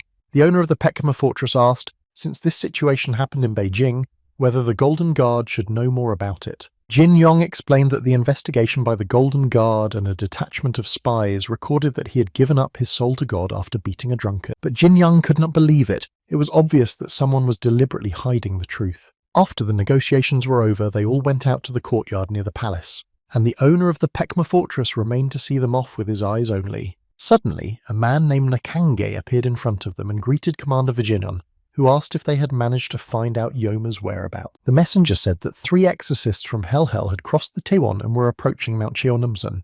Wijinhong wondered if there were 3 others in Cheonnamsan with Yoma, and why they were all gathering in the same place. Perhaps it had something to do with the man from the 10 Swords sect. Master Peng asked if Yu Taichong of the 10 Swordsman sect was really the person in Cheonnamsan. Wijinhong asked how many soldiers were on the side of Mount Cheonnamsan, and the messenger said that about 5 or 7 were on their tail. Wijinhong said that they would also immediately go towards Mount Cheonnamsan and asked to send a letter to the unit and find out the situation. He realized that they should hurry up and move toward the mountain right now. At that time, the subjects reported that Jong Jae-sung was moving secretly. One man asked why they were pretending to be so noble and decided to act in secret. A high-ranking man said that Guyang Mugen's men were persecuting the exorcists of Hell. The second man asked if he thought they were pursuing some personal goal. A high-ranking man said that they cannot know what is going on far away. Perhaps they are chasing exorcists for the sake of justice or ambition. The second councillor asked if they would just look at it, and he replied that they would not. A senior official said that it was obvious that they would wander all over the world to get to them, and they would be just spectators. After all, they gathered to manage the world situation, not to applaud while watching others perform. The high-ranking man voiced his plan: as they chase the exorcists Hell, they will chase them. The exorcists of Hell are not what they used to be. They have become much stronger and do not act independently because they are clearly backed by someone bigger than them. The advisor wondered if there were other groups capable of dealing with them. The high-ranking man asked the councillor if he had heard anything about the Heavenly Blood Clan. They are not widely known in the Jiangsu world, but they are said to have outstanding power. The high-ranking man clenched his fist and said that they would follow them and reap the rewards. The second councillor said that they would take the glory by getting rid of the Hell exorcists, who are a major pain in Jiangsu. The high-ranking man said that Jong Jae-sung's position would also be weakened, and if they benefited from it, it would be better for them. The councillor thought about it and asked if he meant to say that they would kill 2 birds with 1 stone, and that they only needed to follow Bishop Guyang's plan. The second advisor also liked the plan, but he wondered who he was going to send there. The senior official said it was a great opportunity to test their special warriors. The advisors were shocked by this decision, worried that it was too early, but they were assured that if they kept them inside, they would not be able to see the limits of their capabilities. This is a good opportunity to test them in real combat, and it doesn't come around that often. In addition, the support team will follow them, so they don't have to worry about anything happening. The high-ranking man said that they would send one squad to start with, and then act according to the situation. When the advisors supported and agreed with his decision, the high-ranking man ordered everyone to go to Shanxi. Jin Yong's group arrived at the scene, but all the latecomers were eliminated before they arrived. Wu Jinhong, checking the pulse of one of the soldiers, said that it was very similar to Yoma's tricks. Jin Young urgently ordered Selphine to look for people in the mountains ahead. Then he turned to Cheritan, saying that if there is energy that he somehow does not feel, he must find it. Wu Jinhong said that unfortunately the person who was killed was the one who could lead them to the mountains, and the situation was becoming difficult because they could not comb all these mountains, so they would have to move on their own. Jin Young told everyone that he had decided to move to the front and that the others would follow him. Meanwhile, in the forest, the leader of the exorcists was committing bloody murder on everyone who came across his path. He was holding 2 swords soaked in blood and incredibly dark energy. He marched forward, leaving behind only the bloodied bodies of ordinary soldiers, and his men brutally dealt with those who had not yet been killed by their leader. Suddenly a green arrow of unknown energy appeared right in front of their leader. Selphina fired her magic arrows at him, which he successfully blocked. Jin Young suggested that she call this technique Muensi. The bloody leader of the exorcist looked in the direction from which the arrows were fired and wondered how such a huge amount of energy could come from such a great distance. Distracted by Selphina, the bloody leader did not notice how Wu Jinhong rushed at him with a sudden attack. Master Peng appeared to help Wu Jinhong with his lightning sword. The bloody leader did not expect this turn of events, especially since he is attacked by a lightning strike. Master Peng struck him with a powerful blow, but the leader of the exorcists restrained his powerful energy with his swords. He managed to repel the attack of Master Peng, who was very surprised that he managed to repel and withstand a direct attack of lightning energy. Master Peng told him that there were rumors that the exorcists of Hell were not as weak as they used to be. Their fight continued, with Master Peng striking and the leader of the exorcists successfully repelling them with his swords. Master Pan impregnated his sword with energy and asked if he would have enough strength to escape with the stolen object. Jin Young fought off the exorcists' attacks and watched them fight, seeing once again how incredibly strong Master Peng's internal energy was. If Master Pok is close in strength to the 10,000 masters, then it is even scary to imagine how strong the real 10,000 masters are. Vijinon's men told their leader that they should quickly deal with the exorcists and move on. After all, inside Elder Yu is confronting most of Yoma's group alone. Jin Young wondered if the master from the 10 Swordsman sect and Yoma were the same, or if the aura that kept distracting his attention could be from those two. Jin Young told Wu Jinheon that he would go first, which he asked if he didn't mind taking care of everything there. Jin Young asked Master Peng, but he had heard everything himself, so he told him he could go alone for now. After all, opposite them stood a strong opponent, the leader of the exorcists, with whom it would be good to deal first. Master Peng said he would follow him right after that. Zhong Guan held Jin Yong's shoulder, assuring him that Master Peng was enough, and offered to go with him. In another place, the attack of the exorcists was repelled by a man Yu Taichion in a white suit. His movements were quick and precise, and the energy that surrounded him was the same white colour as he was. He fought off the attacks and thought that if this fight had taken place earlier, even all 9 of them would not have been rivals for him. He did not expect that even 5 opponents would be too many for him was his own shame, and even more so because he was disgracing the sect of the 10 Swordsmen. Then Yoma entered the battle, his green energy brightly illuminating and enveloping his body. Yoma approached and attacked Yu Taichon's husband directly in the face, saying that he plans to take his head today as a long-awaited trophy. Yu Taichong said to Yoma that he hadn't been able to catch him on his own until now, but he was a little stronger and now dared to open his mouth. Even if Yu Taichong is destined to give his soul to God today, he will definitely take all these scoundrels with him. As he imbued his sword with his own energy, he was already mentally imagining the pleasure he would get from destroying these bastards.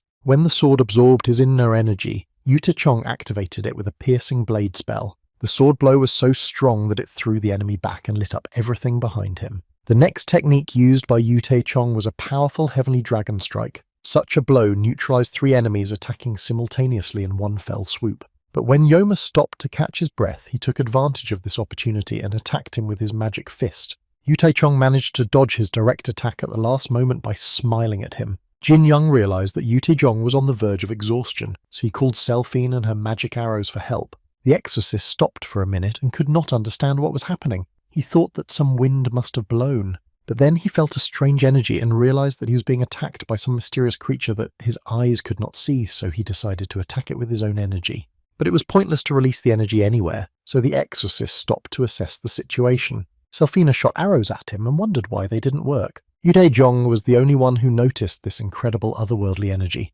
At that time, Jin Young asked him if he was really the same master from the Ten Swordsmen sect. Approaching him, Jin Young explained that he had been sent by Commander Wijin Hong. Jin Young also asked Yu Taejong to leave his opponent Yim to him and his team. As Yoma prepared for the battle, he wondered if he could not have dodged the attack because his body was hurting, but the injuries were not serious. He looked at Yu Taechong and saw that he was also exhausted, yet Yoma hoped to eliminate him today. Jin Young wasted no time in rushing at him with a new attack, which he in turn blocked. Yoma told Jin Young that he had made all his plans go awry. One of the exorcists saw that Yoma was in danger and rushed to his defense. His plans were ruined by Zhongguan, who came at him with a sudden and quick kick to the body. Zhongguan drew the exorcist's attention and told him that he would now have fun with him. Meanwhile, Selphine was distracting the exorcist, who was still repelling her magical attacks and couldn't understand where they were coming from. Selphina knew that ordinary people who did not contract with magical entities would not be able to see them. Receiving magical powers from her master, Selphina will definitely not get exhausted, so she stretched her body before switching the energy flow.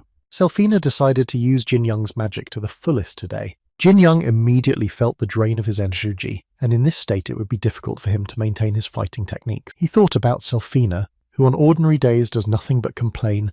Does she think that since it's not her power, she can throw it away so easily? Still, Jin Young was relieved that his opponent was exhausted because he had suffered an internal injury with the master of the Ten Swordsmen sect. Jin Young realized that he had to finish off Yoma before he fully recovered, and even the strongest man could not cope.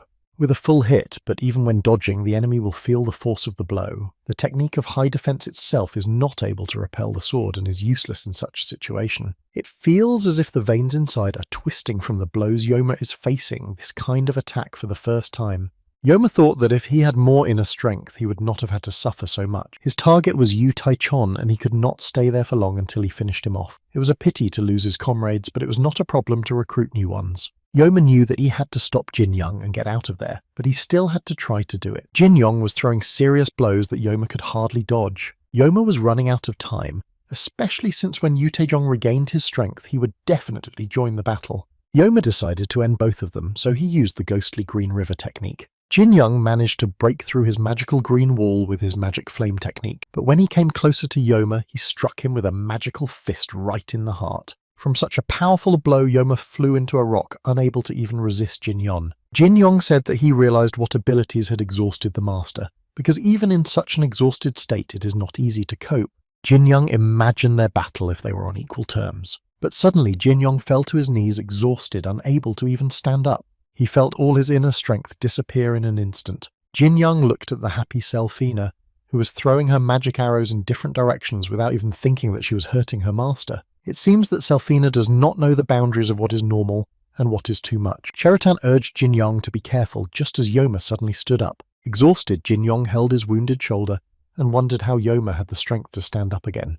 But Yoma was too seriously injured, and he knew that in his condition he would not be able to get far from Yu Taechon because he would be caught immediately. He took Jin Young by the throat and decided that it was better to destroy him. Picking up Jin Young and then quickly putting him to the ground, Yoma mocked the exhausted young man. Jin Young told Yomi that it was the first time he had seen such skills. Although only a small part of the internal energy was used, it was restored. Yoma said that Jin Young's internal injuries also look serious, so if he fills his veins with his energy right now, they will burst. Still holding Jin Young by the throat, Yoma said that since he had already failed, he would at least destroy a bastard like him. Jin Young lay there exhausted, trying to resist, but it was hard for him to even move his fingers. Cheritan told Jin Young that there was another way to destroy him if he used the energy absorption of the heaven and earth to control the soul. The spirit did not understand why he was still hesitating, because this option was better than giving up his soul to God right now. Jin Young nevertheless decided to listen to Cheritan, so he grabbed Yoma's hand with both hands. The self-confident Yoma was nervous because he was afraid of what was in front of him.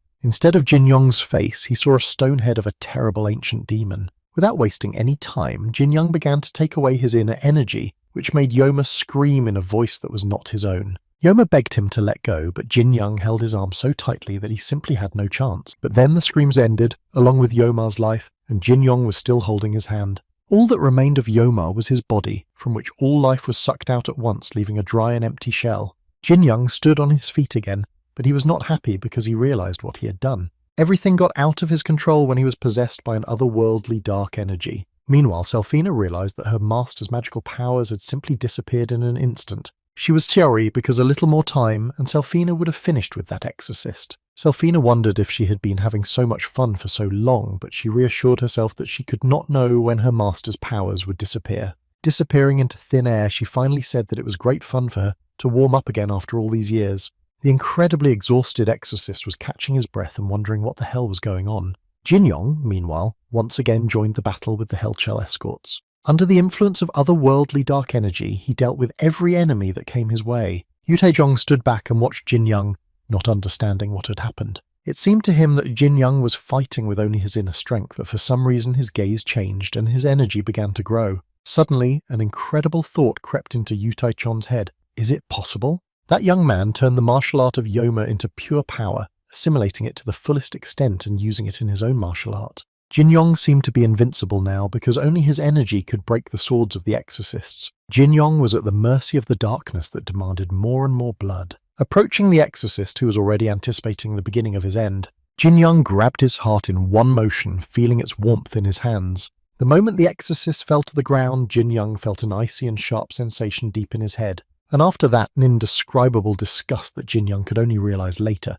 because he personally never wanted this. Later, left alone, Jin Young sat on a rock and Cheritan told him that his inner energy had become very strong, but most of it was dark. In addition, Jin Young absorbed the souls of 2 people, so most of the energy was used to unlock the energy of the artifact. Therefore, it had nothing to do with Jin Young's pure will. Cheritan came close to his ear and said that nevertheless he felt that half of the power had already been revealed. Jin Young looked at him seriously and asked if Cheritan was hiding anything from him. Cheritan became nervous and answered him uncertainly that he was not hiding anything. Jin Young understood everything himself, so he didn't insist on telling the truth. Jin Hyun approached Yu Taejong, asking his elder if he was okay. Master Peng apologized to Jin Young for letting the 2 exorcists in. Yu Taejong turned to Master Peng and told him that they had not seen each other for a long time. Master Peng said he didn't think he would see Brother Yu again, because if it weren't for his work, he would have drunk with him for 3 days and 3 nights. Yu Taejong noticed that he still liked alcohol, but he wondered why Master Peng had come in person. Master Peng said that he came here to take revenge on those who had killed his son and his family's people, and he learned that Yoma and his men were here. Yu Taejong said that he was eliminated by that young man Jin Yong. Master Pan was surprised by this news and was sorry that he could not pay back his enemy personally. Nevertheless, it brought Master Pen joy that he was able to find the very object he had been looking for so long. Yu Taechong said he knew why the Peng family needed the ruby, but Master Peng assured me that it was not a simple ruby, but a gem of fire. Yu Taechong was surprised, because if it was really him, there should be a flame pattern in the middle of it, but there was not. Master Peng agreed with Master Yu's words and said only that in that case it was the wrong stone, perhaps they had received the wrong object from the Ho family. Yu Taehong wondered if this meant that they wanted to make their Peng family their enemies. It was a difficult situation because the life of one person depended on these stones. Yu Taejong said that there was no other way out but to go to the Ho family, and that empty thinking would not solve the problem. And for starters, it would be nice to focus on the exorcists of Hell. Jin Hong asked Yu Taejong why they should not hand over the captured exorcist to them. Jin Yong said that he should first find out something from the Pold Man, to which Jin Hong said that it would be better to interrogate him in their fortress. Jin Yong said that sending him to his fortress would take a long time. It would be better to interrogate him here and now. Jin Hong agreed with him, because after all Jin Young had caught the exorcist. However, if there is no result from the interrogation, they will take him to their fortress and entrust him to a professional. Then they decided to interrogate the exorcist right now. However, only the ropes used to tie him up remained in the place where the captured exorcist was sitting. The exorcist who managed to escape met in the forest with his people who managed to escape. The wounded exorcist asked him what was happening there, and whether Brother Yomi had succeeded in destroying Yu Taechon. He told them that their plan had failed because they had been interrupted by a strange guy who had suddenly appeared and killed almost all of their men. The exorcist explained that Sanhel and his brother Yoma had been eliminated, and that only the 3 of them were left alive, along with their other friends and comrades. The second exorcist said that if they returned like this, the cult leader would not let them go just like that, and they were left in a very difficult situation. Suddenly, the exorcists were attacked again, and this time an unknown hooded man killed one of them with a sword. No one was expecting the mysterious assassin, and they didn't even feel his energy. After a while, Yu Jae-chong said that he did not expect to find the exorcists of Hell in such a state. Although they were badly mutilated, judging by their clothes, they are the two they dropped from the battlefield. Zhongguan said that there was only one exorcist left, and they should find out if he was still alive and where he was. He also told Jin Yong that he could forget about the interrogation, to which he said that he still believed that one exorcist was still alive. Jin Yong looked around and said he could still feel his energy somewhere nearby. He knew that the Heavenly Blood clan was behind the exorcists, and if this was true, they needed to be caught as soon as possible. Capture and interrogate to find out information about the Heavenly Blood clan. The exorcist Hell was running around the forest shouting for the mysterious assassin to show himself because he thought he was going crazy. He demanded that he not hide but show his true face. But the assassin silently appeared behind him and insidiously stabbed him with a dagger. However, the exorcist rejected him with a magical fist, saying that for some reason today he was faced with something that was not visible to his eyes. The assassin was playing with him, and the exorcist tried to strike at his belief because he did not even see where his opponent was. However, while the exorcist was waving his dagger, the assassin again stabbed him, this time right in the leg. The exorcist tried to fight back, but the assassin grabbed his arm and called him very clumsy, and with a single sword stroke he separated the exorcist's hand from his body. Assassin said that now he was the only one left alive among the exorcists of Hell. However, as soon as the assassin wanted to deal a critical blow to the exorcist, he simply disappeared. Jin Young picked him up in time and carried him away while he stood there looking at the mysterious assassin. Jin Young told him that he had unfinished business with this person, so he asked him not to interfere without waiting in line. The assassin was surrounded by Jin Young's bear from all sides, giving him no chance to escape. Wei Jinhong turned to the assassin and said that he seemed to be not their man at all. He added that they should analyze the situation and asked if the assassin could walk with them, but the assassin simply vanished into thin air without a word. Yu Terchong and Master Pong tried to attack the remnants of his energy, but the assassin managed to escape. Jin Young got angry and asked Selphine to find that person immediately. Selphina was outraged that she was being burdened with work again and asked Jin Young if he was making the spirits work too hard. Jin Young told her that she had no right to say such words to him after she had used up all his energy, and he ordered her to look around the neighborhood and find him. Selphina understood and agreed to help Jin Young. Using her otherworldly powers, she combed the entire forest with her eyes and found the assassin. Selphina also warned Jin Young that there are many people like that assassin around. Jin Young said it was bad enough that his friends were with him, but he asked Selphina to take him there anyway. Returning to his team, Jin Young said that he would pursue the killer and asked them to deal with the rest. Zhongguan asked Ko Jin Young to wait so that they could leave together. The assassin returned to his small group, asking if everyone was already there. The commander said he would like to receive a report on the situation of the immortal heavenly host. They began to report that 2 members of the exorcists, Hell, and all the other people from the Cheongju fortress had been killed, and that 2 soldiers had been lost and 2 others wounded in the process. The commander asked if there had been any trouble with their Chok group, and he also praised the immortal heavenly warriors for their first combat outing. But he said that everything was not so smooth because they had a problem. They were unable to eliminate 1 exorcist, which resulted in 5 witnesses, 2 of whom he saw for the first time, and the others were Yu Taizhong, Pengyi Han, and Wei Jinhong. The commander asked if the witnesses had managed to reveal their identity and affiliation, to which the mercenary said no because they had neither time nor chance to do so. The commander ordered the immortal heavenly warriors to return immediately. One of the mercenaries asked if they would just leave, leaving those witnesses behind. The commander said that they would do so because they still hadn't revealed their true nature, and they were not simple opponents, so they should retreat. The mercenary reminded them that it had been 10 years since they had been locked up, and shouldn't they be allowed to play at least a little bit of freedom? Someone replied that the captain's words were true. Was the head of the group such a coward? They insisted on destroying all the witnesses and those involved in them. The commander exhaled and reminded them not to forget that only he had the right to command. And even if they make a mistake, it will cause irreparable damage to the Great Lord's reputation. Jin Young had been eavesdropping on them all along, hiding behind a wide tree trunk. Watching them, Zhongguan noticed that they looked like masters who did not want to reveal their identity. He turned to Jin Young and asked what they would do, because maybe with the help of Yu Taizhong and Master Peng they could do something. Jin Young said that unfortunately his words were true, so they should get out of here and start studying the clues they had received. Zhongguan listened to Jin Young, so he also supported his idea to retreat for a while. Suddenly Zhongguan stepped on a dry branch with his foot, which cracked at the wrong time. Jin Young realized that since it had happened, there was no other way out but to fight back together against their strange group. All they have to do is deal with all those strange people who immediately surrounded them from all sides. Jin Young and Zhongguan ran as fast as they could to get closer to their group.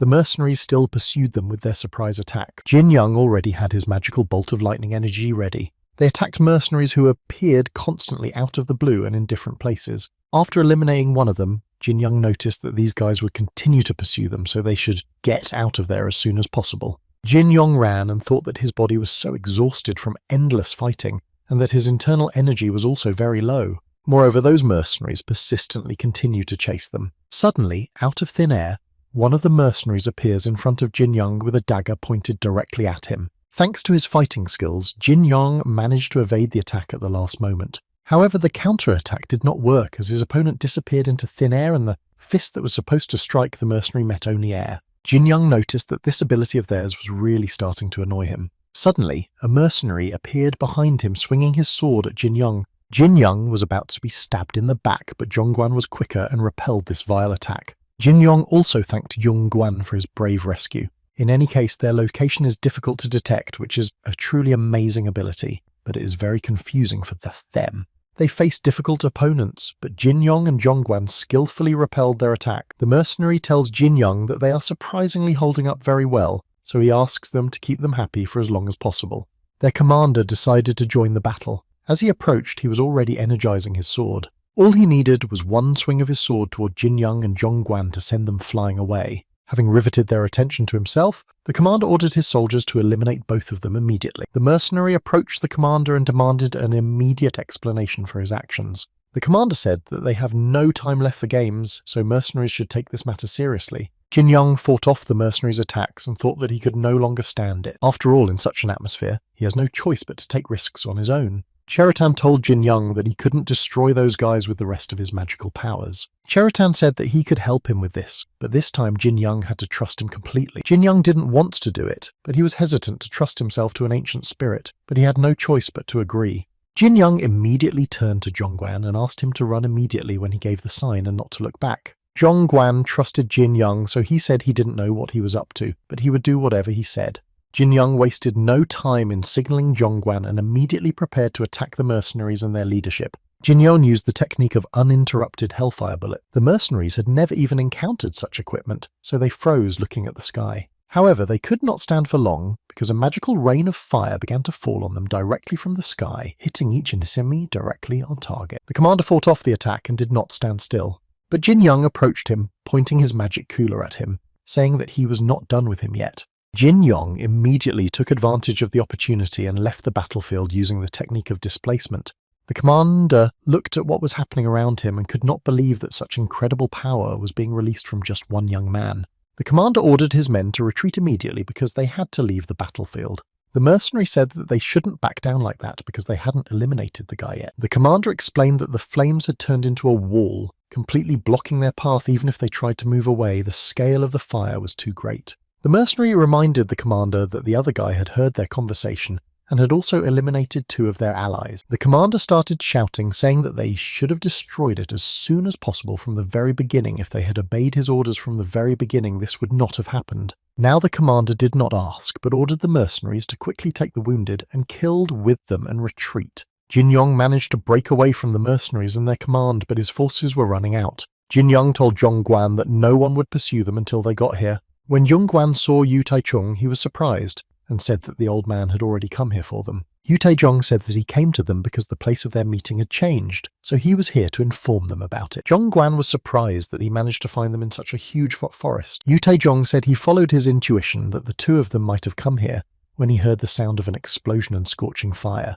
Jin Young asked Yu Taizhong if it was possible that something could have happened. Yu Taizhong said that something happened, namely that Wijinhong's subordinates who survived the battle with the exorcists of Hell were eliminated. Jin Young and Zhongguan rushed to Wijinhong to ask what happened. Vianon bowed his head and said that all his subordinates who survived were killed. He didn't understand how they dared to harm his soldiers in the Chongzhi fortress, and he decided that he would find those who did it and pay them back in full. Jin Young recalled the words of a mercenary who reported on the liquidated exorcists and all the remaining people from the Chongzhi fortress. Without hesitation, Jin Young said that he had overheard a conversation between the mercenary and his allies. He also told Vianon that the person who liquidated his subordinates was an accomplice of those murderers. Wijinhong listened to Jin Young and asked if he had any information about the identity of those people. Jin Young pointed two fingers and said the names Yopsi Ran and Sangguan Tanchu, and he might have heard those two names before. Wu Jinhong thought about it and said the names to himself again. As for Yop-Si-Ran, he had heard them for the first time.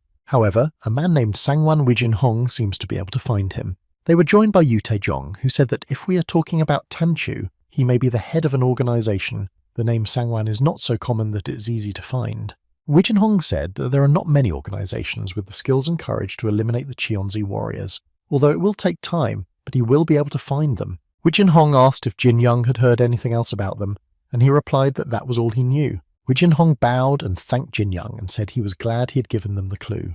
In any case, Wu Jinhong had to return to the Cheongja fortress in order to interrogate that exorcist as soon as possible. He also remembered that before he left, he had promised Mr. Ko Jin Yong that he would allow him to interrogate the exorcist first. Jin Yong was very grateful for this opportunity and his courtesy. Master Peng, who held the exorcist hostage, said that it would take some time and that it might be worthwhile to entrust this matter to professionals. Jin Young told Old Pen that he shouldn't worry about it because he had some tricks in his interrogations. He approached the exorcist and told him that they were starting. Jin Young told him that everything he was about to see would be an illusion, but at the same time a reality, and ordered him to obey his orders. The exorcist was enveloped in the illusion of hypnosis, which made his eyes bulge, and he could hardly move. The exorcist gave his name as Monhon Helma. Yu Taejong asked Jin Young if this was a mind control technique. Jin Young explained that it is not quite right to call this technique an illusion. He does not need to know that it is actually magic created by mixing two types of illusion. Jin Young ordered Monon Helm to tell him everything he knew about the Heavenly Blood Clan.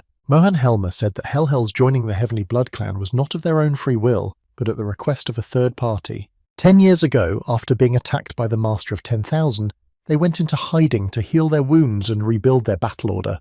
The same person suddenly appeared in front of them in their secret place. He was wearing a golden mask, and they immediately realized that he was the leader of the Heavenly Blood Clan. His red eyes were visible through the mask, and he asked if they were Hellhells exorcists. The clan leader Teeda explained that he had been watching their battle and felt very sorry for them when he saw their powerlessness. Yoma said to him that knowing who they were, he dared to say such nonsense. The clan leader was also getting angry, telling them that the mongrels crawling at the bottom still dared to open their mouths. Yoma, releasing his power, told the leader that today would be the day of his burial. The leader of the Heavenly Blood Clan raised his hands and said that they were very impatient. After all, the clan leader had a very tempting offer for them. He vowed that he would eliminate the master for them, but the exorcists would be his hands and feet for 10 years. He was surprised by such an unexpected offer from the leader, so he digested this information for some time. In general, he was amused by this, so he laughed and said that he must be crazy to want to be obeyed. In addition, these empty promises that they will eliminate a master of 10,000 are not for everyone. Yoma informed him that he was refusing his offer, so now the leader would have to pay with his life for the humiliation of his people. The leader of the Heavenly Blood Clan was sorry that even in such a situation they could not see the benefit. Releasing his energy, the clan leader said that they did not have the guts and intelligence to defeat anyone. The leader of the clan told the exorcist that he would make them understand everything by the example of his power. After a while, Yoma knelt exhaustedly before the leader of the Heavenly Blood Clan. Yoma looked at the red eyes that flashed with fire, realizing that he was looking at a monster, not a man. The leader was approaching Yoma, saying that with their skills they could not do anything, now they would have to do whatever the clan leader told them to do. In this case, he will help the exorcist eliminate the master of 10,000, and thus the whole world will know about them. The leader of the Heavenly Blood Clan wondered what decision they would make after their short negotiations. Yomi had no choice but to obey the leader and agree. The leader of the Heavenly Blood Clan threw Yomi a very strange ball. It was a pill that could increase internal energy.